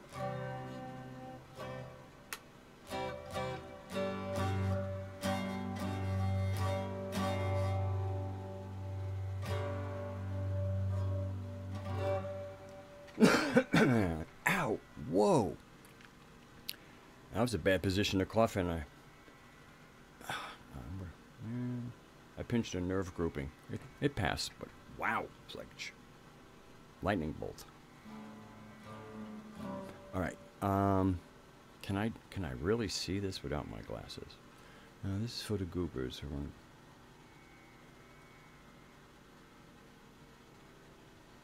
No, no, no, no, no. I'm trying to get my range, because if I go too high, I won't be able to hit. The next part goes up there. No, no, this is. I guess I'm gonna have to sing it high.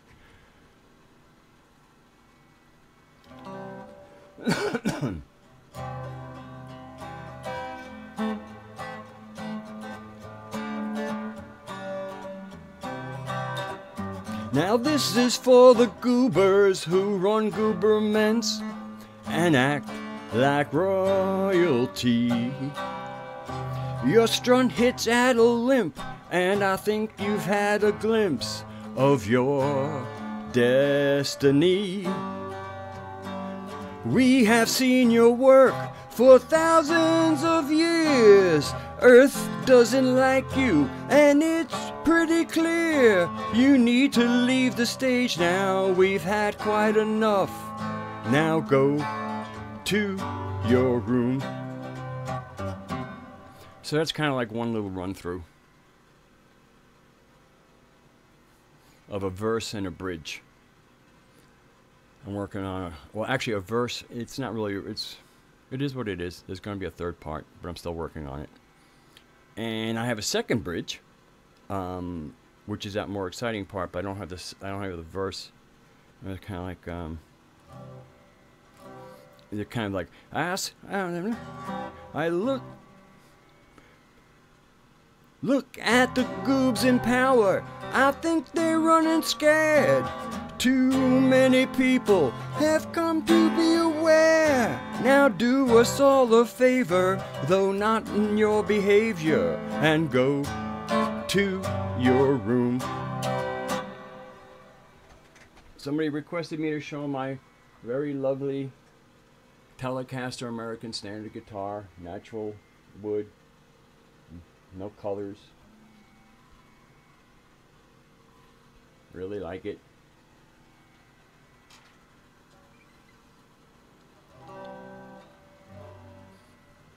So I'm hoping, like, again, this is one of my first attempts to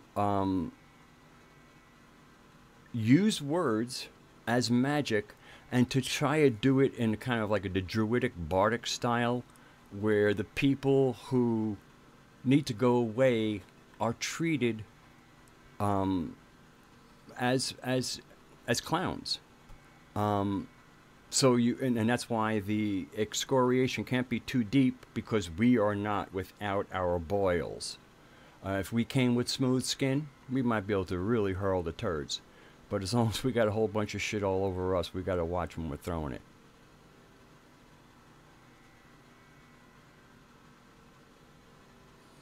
And so the first verse, now I'll put my reading glasses on since I'm not playing my guitar. It's just playing guitar with glasses just seems...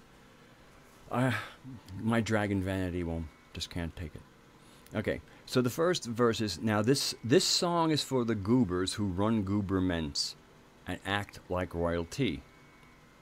Your strut, it's hard to sing because of the T's in there. Your strut hints at a limp, and I think you've had a glimpse of your destiny. We have seen your work for thousands of years. Earth doesn't like you, and it's pretty clear. You need to leave the stage now. We've had quite enough. So go to your room. Now, I don't have another verse, but I have another little bridge like that. And so...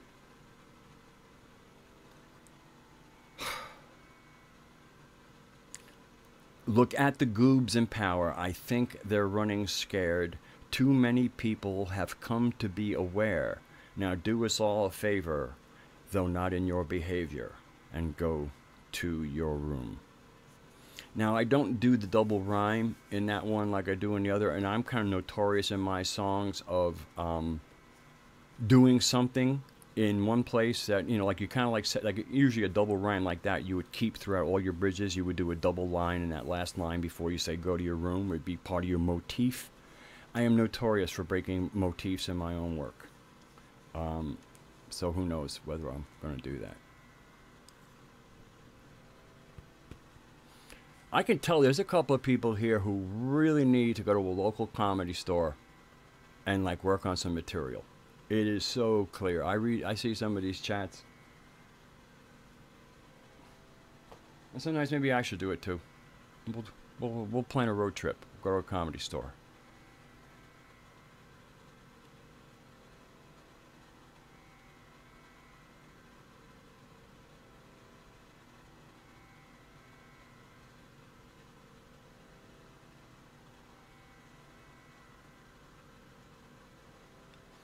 Oh, Craig says, is your room a bunker or a dumb reference? It's actually meant, I'm trying to use it in as childlike a reference as possible, where basically they have behaved poorly. Now go to your room. Like, disappear. Go away.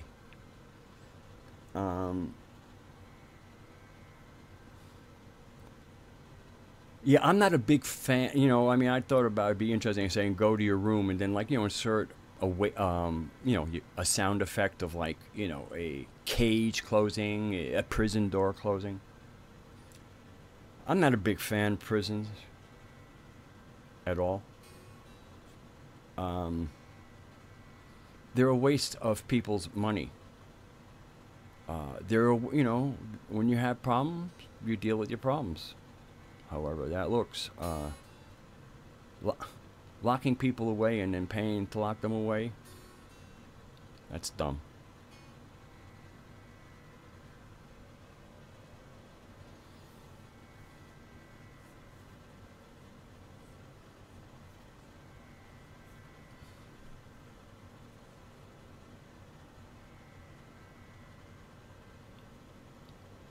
You know, Lee, I am very guilty of the 2/3 of a pun, and that's PU.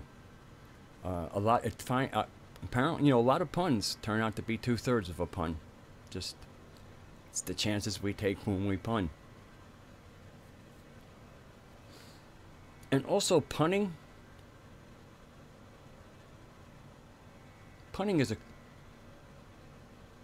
it happens at different levels.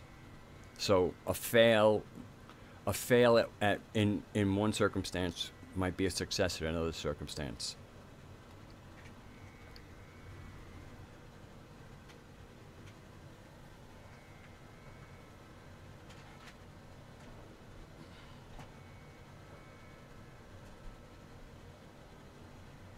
Oh, and by the way, the speaker that music was coming out of my Super Champ amp is a Weber 10-inch vintage hemp cone speaker with the 150.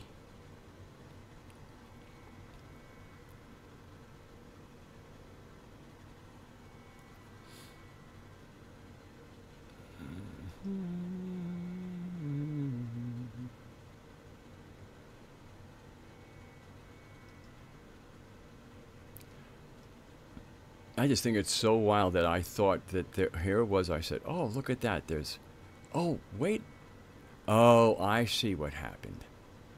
Ah, there I found the video. I thought was something from a Mandela Effect Decoded. No, I wasn't reading right. It's from a channel called Mandela Affected, affected. So I misread that, got myself all excited, stretched out my leggings and read it wrong. So I'm gonna put up this little thumbnail that I had. I kind of thought I liked how this portrayed the, you know, if we're gonna like say, okay, what do you think the event is? This picture kind of captured to me something like that. Something like maybe what the event is. What What do y'all think?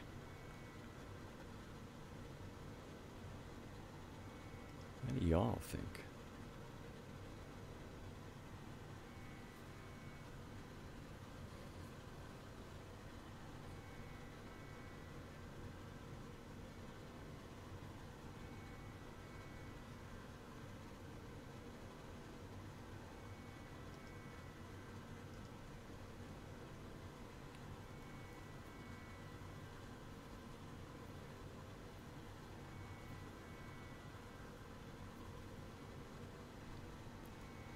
Hmm.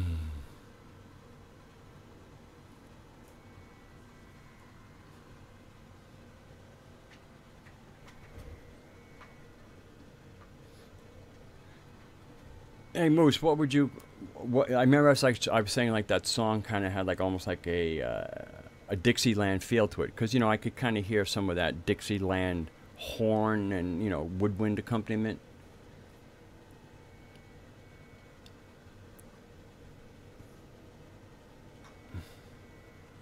Um, Kind of the song you might think of singing through a megaphone to get that nasally sound.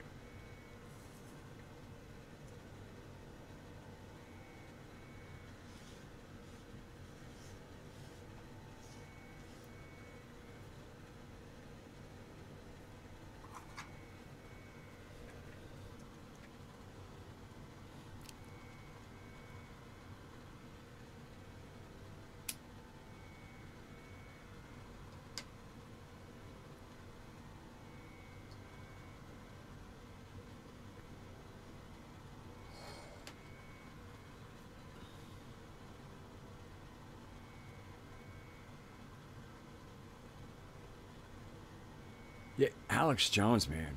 Wow, he's hard to watch. I mean, it's not, and he's probably one of the more.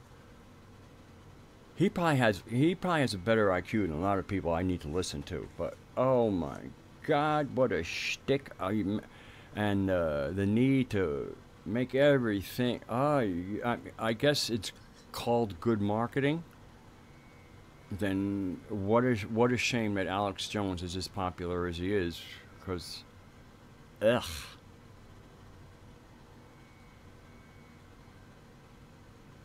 83, 84 avant-garde style. That's very. I would consider that. I'm quite sure that's nailing it from a DJ perspective. But it's kind of like, if I started talking about tubes here. But thank you. I really 83, 84 avant-garde style.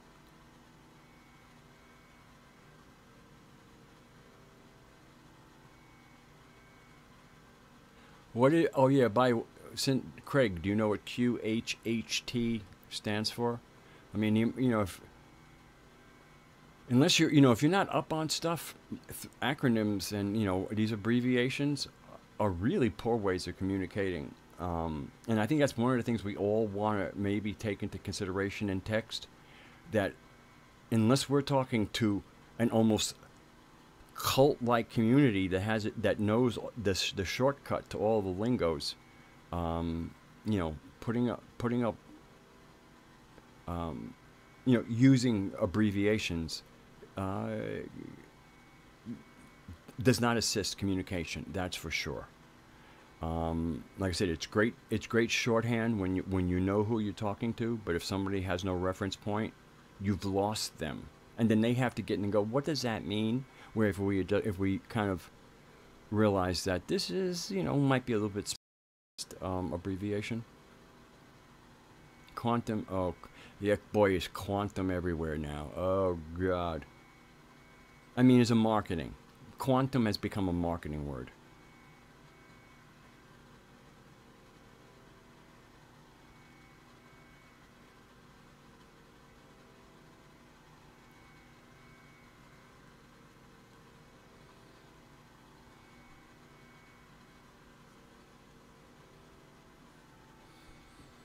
All right, looks like I'm back. So, Yeah, quantum. I got exposed to somebody a couple of years ago that it was quantum, quantum, quantum, everything, and the quantum physics concept that basically have is there's like a field of things waiting for us to observe them, and there's for all the validity in that, it's obviously it's not broken down quite that simply. And the word quantum has been removed from its science and now is a woo-woo word with almost, really almost zero science behind it. Because if you ask somebody, okay, tell me about quantum, the chance that some like words that resemble what you might use in a physics milieu, language lexicon, won't be there. So if when you start throwing words around like quantum, and you don't really understand it. I mean, quantum has become a woo-woo word. It has become a real insert, and this means mysteries of the universe, the all. We're hooked into source here. We're quantum. Fly quantum hypnosis.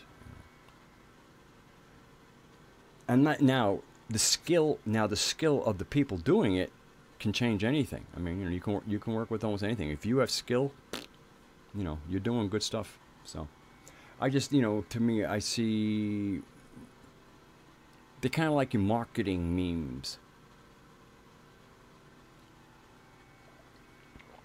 I like the concept. I like the idea that it's a healing therapy. So that means that maybe more and more people will be coming online and writing their comments, not in live chat so much, but the kind of comments that you read in many a YouTube video, that they will, that all of this healing therapy will start seeing the fruits of that in how people relate to each other. And that's another Defango. I mean, Defango is like, huh? So it's just very interesting that there are apparently a lot of scenes on YouTube that is typical. I'm the old fart, and I'm not part of it. And I don't, it's, I got my plate full. I have my plate full.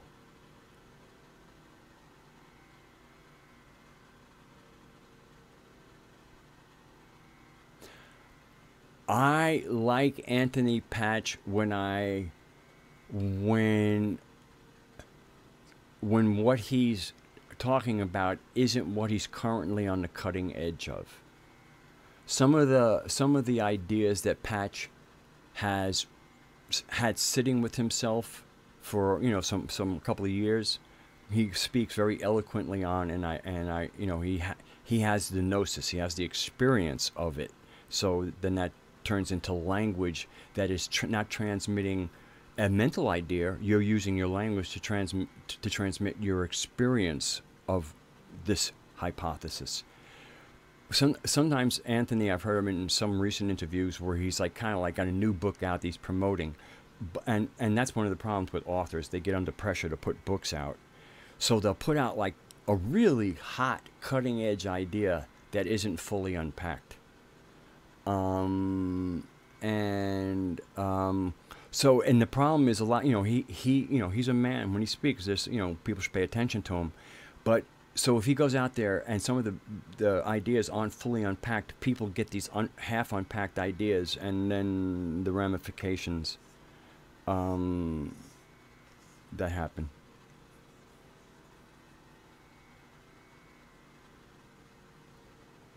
I just let Patch speak for his experiences that he's having with consciousness. For me, listening to a Patch video is like being, listening to like what we would do at a fireplace, except he's the only one that gets to speak. It's intel. It's data. I mean, if somebody were to follow him, it would be like, okay, well, what data? So then you're following a bunch of people, and the reason you follow them is for their data streams, so then that you have your data and you can find out what from that data you want. Too many people take not the data from people. I mean, of course, anybody who delivers data should also kind of give you their hypothesis, their synthesis of what they think that data means. That's how we share. We do all that. But there are, you know, a lot of people will follow because that idea is as good as anyone they had. And so that's why sometimes an idea that's not done unpacked, when you have people who are kind of letting you do that for them, and there's nothing wrong with that. It will always be that way. There are certain people who have to depend on other people to do the abstract thinking because of the way different kinds of brains work. As long as we all stay in the same family and you know, keep our hearts linked, it's not an issue. But it's something you need to know about. It's something we all have to presence.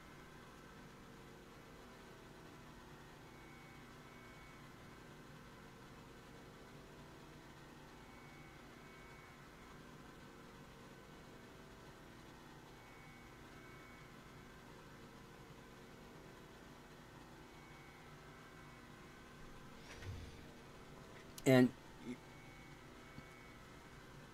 what would really be cool is, you know, more people kind of starting their own magical practices. And I mean, for me, it's about you do that with nature.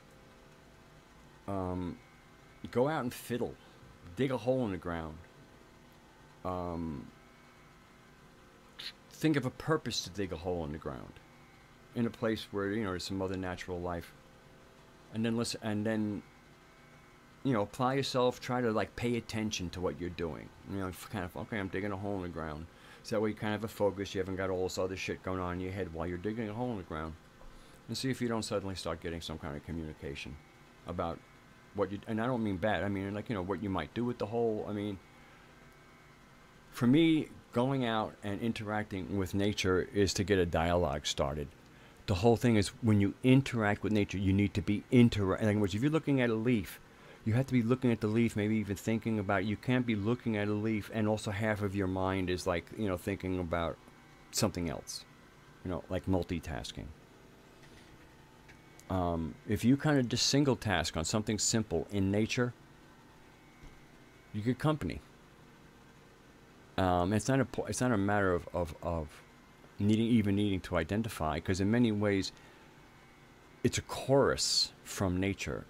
There just like any other chorus, there are individual voices in it, but a lot of times you get spoken to kind of almost as a group voice. You'll hear more than one voice. You'll hear it's one voice that you can tell is composed of many.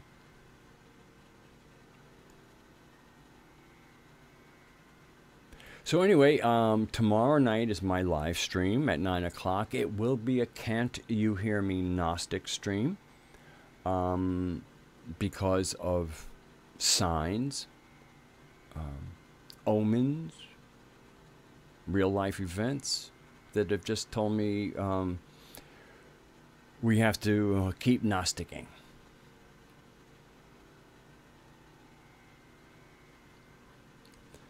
Craig, and said, I have thought about it quite a bit, and since having thought about that and reading your statement, I'm interested in you unpacking that, you know, just one side of it, you know, one lit of it, of where that inequality happens.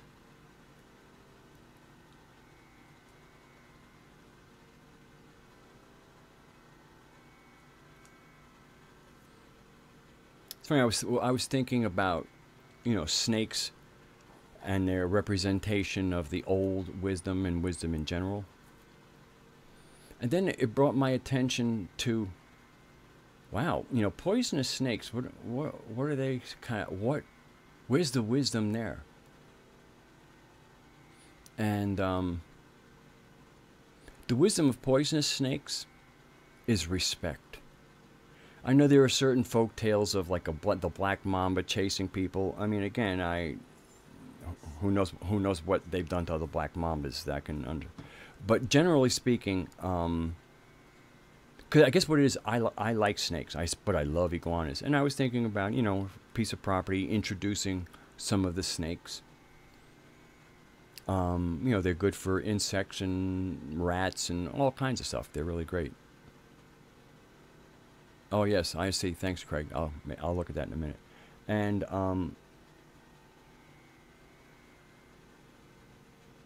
oh, snakes. And you know, basically, you know, the reason why are there poisonous snakes? The only reason a snake has poison is to help it hunt.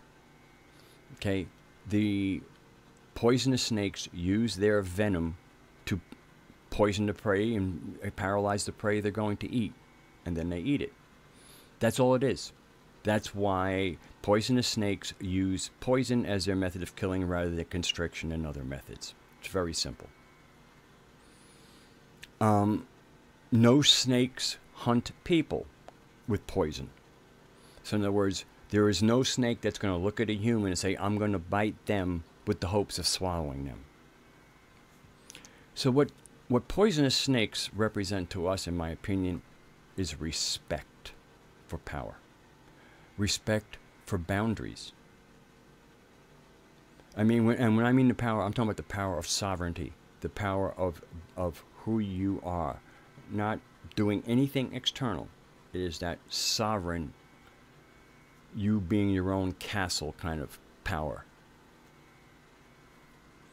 And so it was just really interesting because, I mean, I had to kind of figure out poisonous snakes, and then it was just, and I was taken. It wasn't like I was almost like taken. It was like, well, that's how it kills its food. That's the only purpose. That's the only. It was kind of explained to me. That's the only reason that they have poison. They don't have poison to be nasty to us or anything. That's how they hunt. That's it. So there's nothing particularly dark about a poisonous snake. It's just if we happen to be in a place where they feel threatened, they bite us. That's even a non-poisonous snake will bite you, except the bite has different consequences. So again, you know, if anybody's ever had anything about poisonous snakes and maybe what they represent, they're just hunters like other snakes. And when their boundaries are crossed and they bite you, their bite is more consequential than if a garden snake bites you because you step too close to it.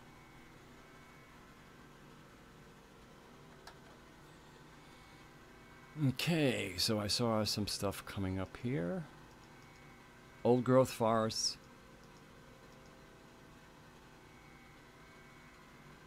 Okay, I understand, you know, but again, you're not created equal. I mean, they're different.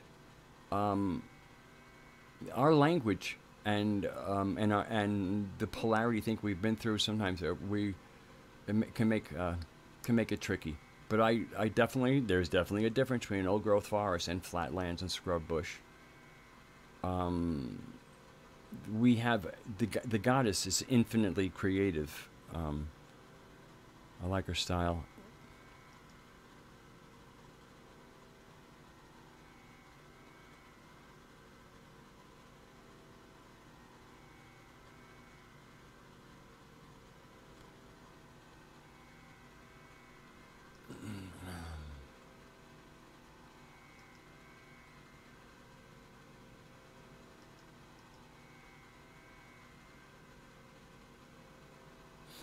I mean, I remember I shared something, I think it was on What's Woo With You, and there really was no response. And it was about that temples that are built on specific nodal points exist both on the earth and then they exist on, let's call it the ayahuasca level of the earth, the dreamtime level of the earth.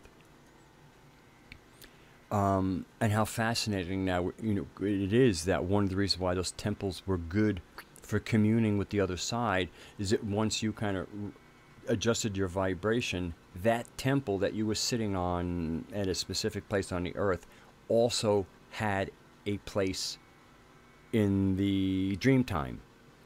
And so by you being physically present in one, adjusting your attunement a little bit, you would then be, instead of your physical body would be in a physical temple, but your energy would be in the energetic temple that was part of the nodal existence that kind of mirrors this one.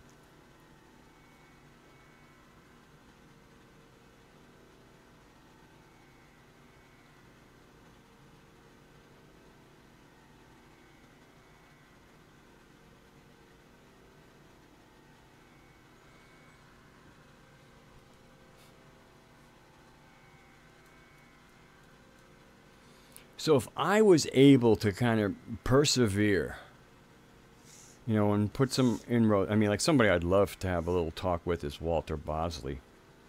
But obviously somebody I love to be able to have, you know, as a chat with a show with would be John Lash. I mean, that would be, you know, because again, as somebody who's been doing this for years, it'd be very different from an interviewer who's either cursorily or, you know, kind of there. I mean, it's kind of like, it would almost be like, you know, two people with shamanic experiences kind of sitting down to a similar narrative and have, you know, discussing it. So I mean, that would be like something that's one of the reasons I opened it up. I think if I ever want that to happen, I guess I better keep my live stream going. If I had a show that with me speaking to John Lash, does that excite anybody else besides me? So I'm going to wait I'll wait for the answer, and I'll wait a few minutes because I realize I asked that question in the middle of an important chat conversation.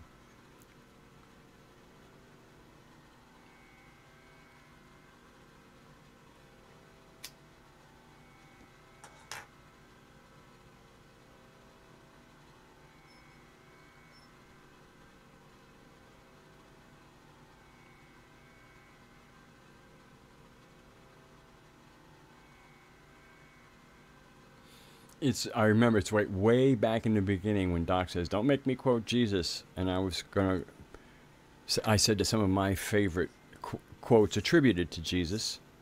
That's how I like to phrase it, or some, you know, or some sit down and shut up type of things. You know, apparently, you know, they're going off, and it's like, you know, they're going off to spread the word, you know, spread the gospel, which means good news. And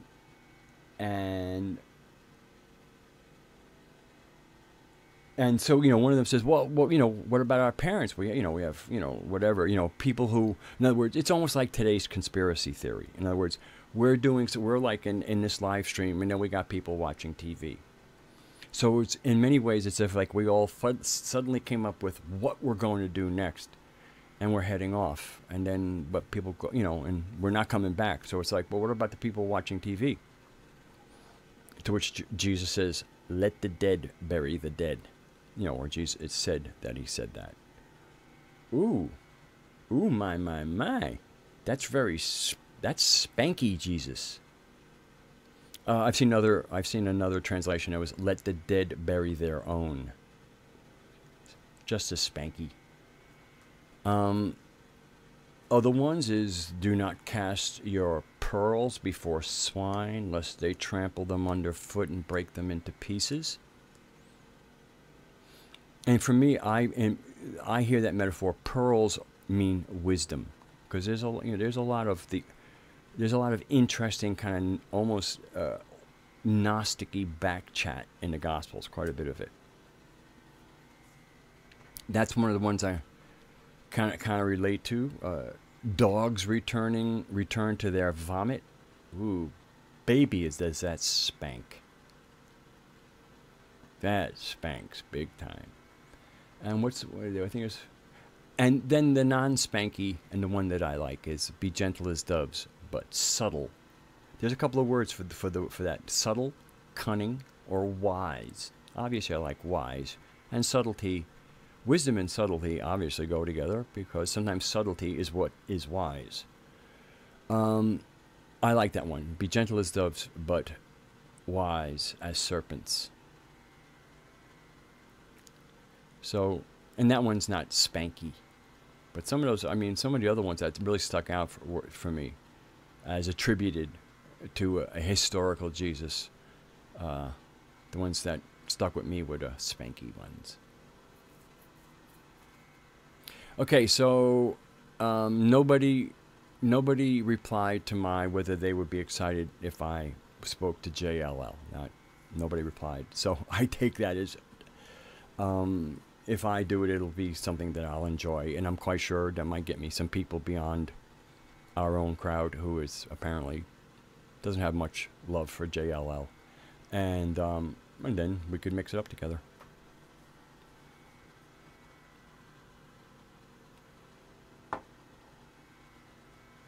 So that's all I'm gonna try.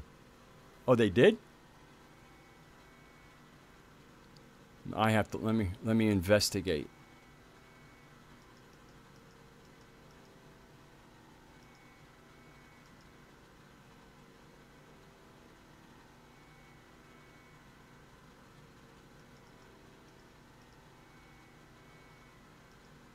Yeah, that was a genuine question. I mean, you know, put your mind to something, should be able to make it happen.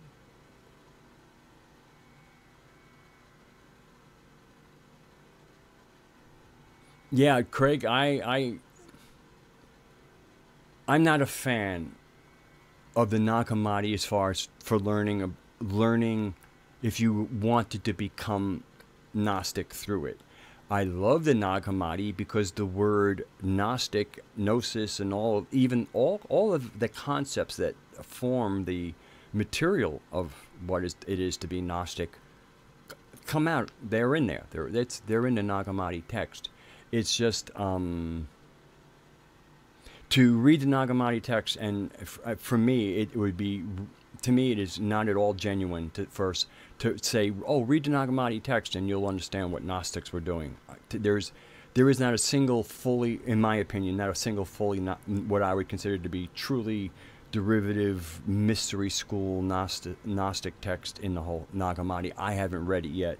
I still got reading to do.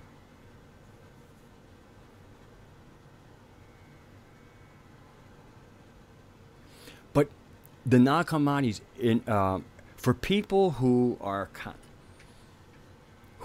coming from the dominant, you know, monotheism. The Nag Hammadi is an easier transition because it is a conflation of two systems.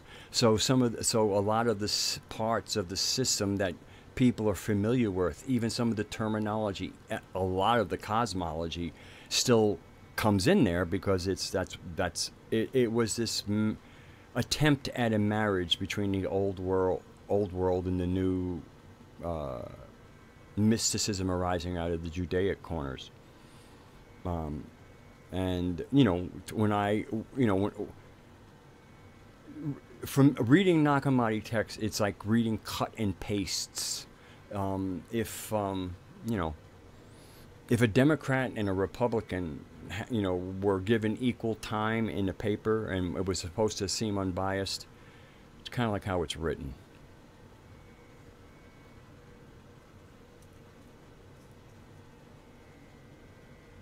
But the fact, I mean,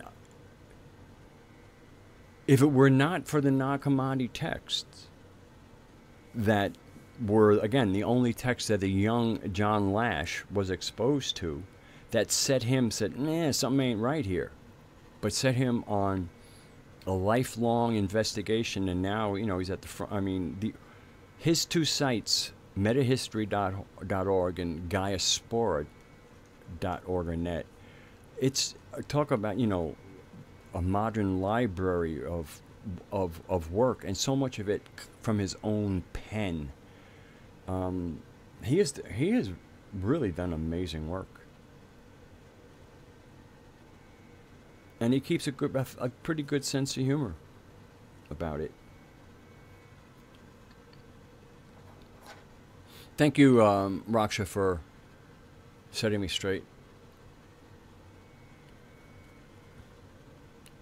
That's what's so great. It's one of the great things that I have great comfort in Raksha is, you know, it's just like if I do something, and he knows me, he knows what I don't like to slip by. So he's always very good at going, I know you didn't see this, especially when I say I didn't see it. Makes, you know. So thank you, Raksha.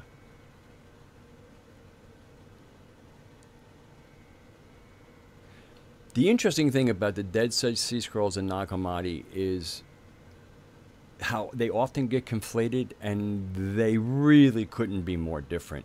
The Dead Sea Scrolls are a Jewish breakaway righteous, they're Zadok. They were Zadok sect, and quite warlike. They were completely Judaic. Any language that a Christian reader might see as Jesus is their teacher of righteousness, who is a badass. He's a military guy. So the Dead Sea Scrolls are a uniquely Zadokite Jewish, Zadokite, I don't have to say Jewish, a Zadokite war text. Jewish would be unfair to Jewish people. And they get enough unfairness on the web. Jesus Christ. That's one of the things that bugs me about a lot of alternative chats. Some of this stuff about Jews, man, people haven't got it figured out. Again, it's subtle. Words, titles, names, history.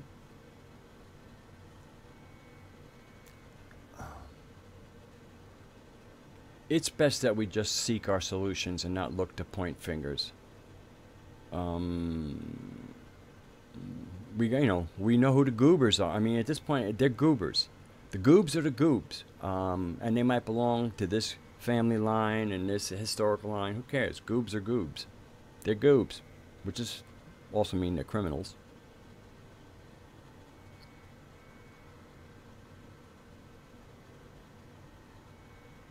And and then a Nag Hammadi is the two worlds trying to reconcile each other, or live in some kind of marriage.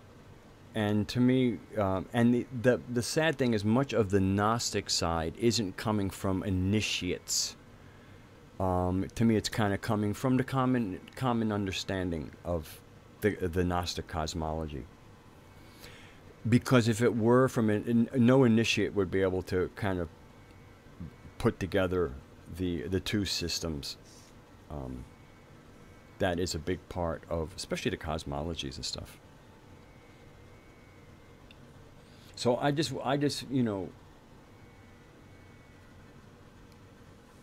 Sophianic narrative is something that I feel is precious because it used to be part of a worldwide narrative. It could have regional changes, but Mother Earth, she was it. We all knew that. We all knew we came out of nature. We all knew we were part of nature.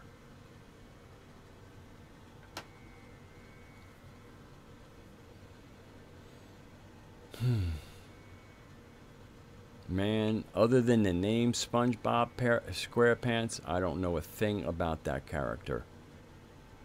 Other than I remember occasionally, having a SpongeBob SquarePants video recommended to me.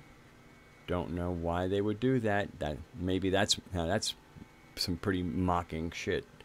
But it's just some silly thing on SpongeBob SquarePants with 3.2 million views, and people 3.2 million views, and we're gonna talk about ascension. Well, I mean, the views on certain videos on YouTube, and especially if they're sitting there, and then you might be watching a video on ascension while some of these other videos are right down the right-hand side with astronomical viewership.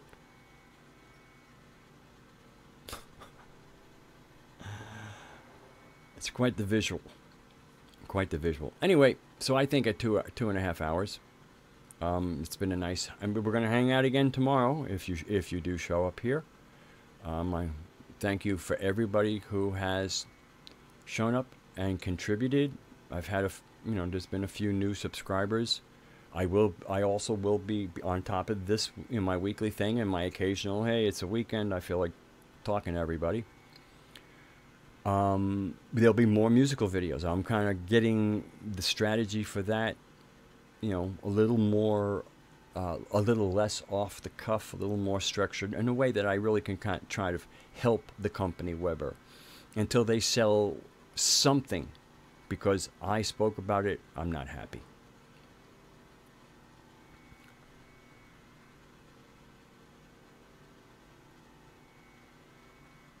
Mm.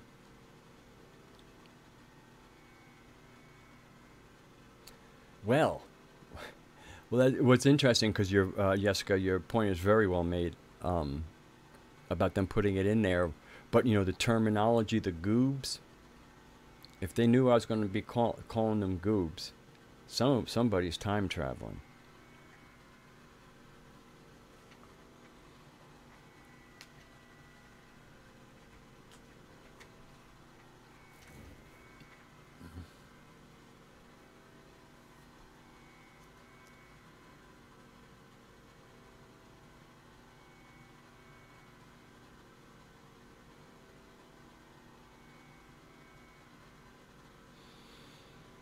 Okay, so I'm going to close it down, and thank you for the replies. And I will. I am, to me, one of the things to accomplish on a little feather is that I get to speak to John, either on a live stream or even just a recorded off stream, and then I post it after the fact. That's probably more like it would go.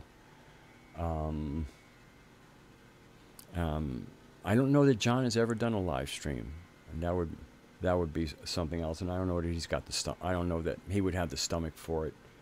Um, the only reason I say that is because, nah, I won't go there. Can't speak for the man. So I'm just going to try with that. I got a good feeling. We'll see. So thank you all. Love you all. Stay as sane as you can. And if there is some galactic wave event coming, really, you know, keep your feet, at least one foot, very well grounded. You might need that other foot to step across into the void. You might need a parallel input to negotiate new ways of being with grace.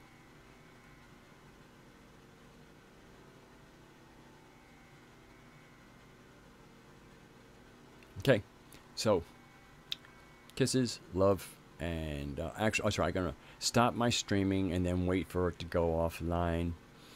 I'm gonna put back up my little. Oh, that's right. I like that. I like that event. I like that, kind of like this cosmic thing kind of come through, you know, in through our consciousness. So that was my thumbnail. I decided to do this about an hour before it, and I had a couple of different ones to choose, and this is the one I settled on. I hope I did a fairly decent job with it. And so you're still hearing my voice.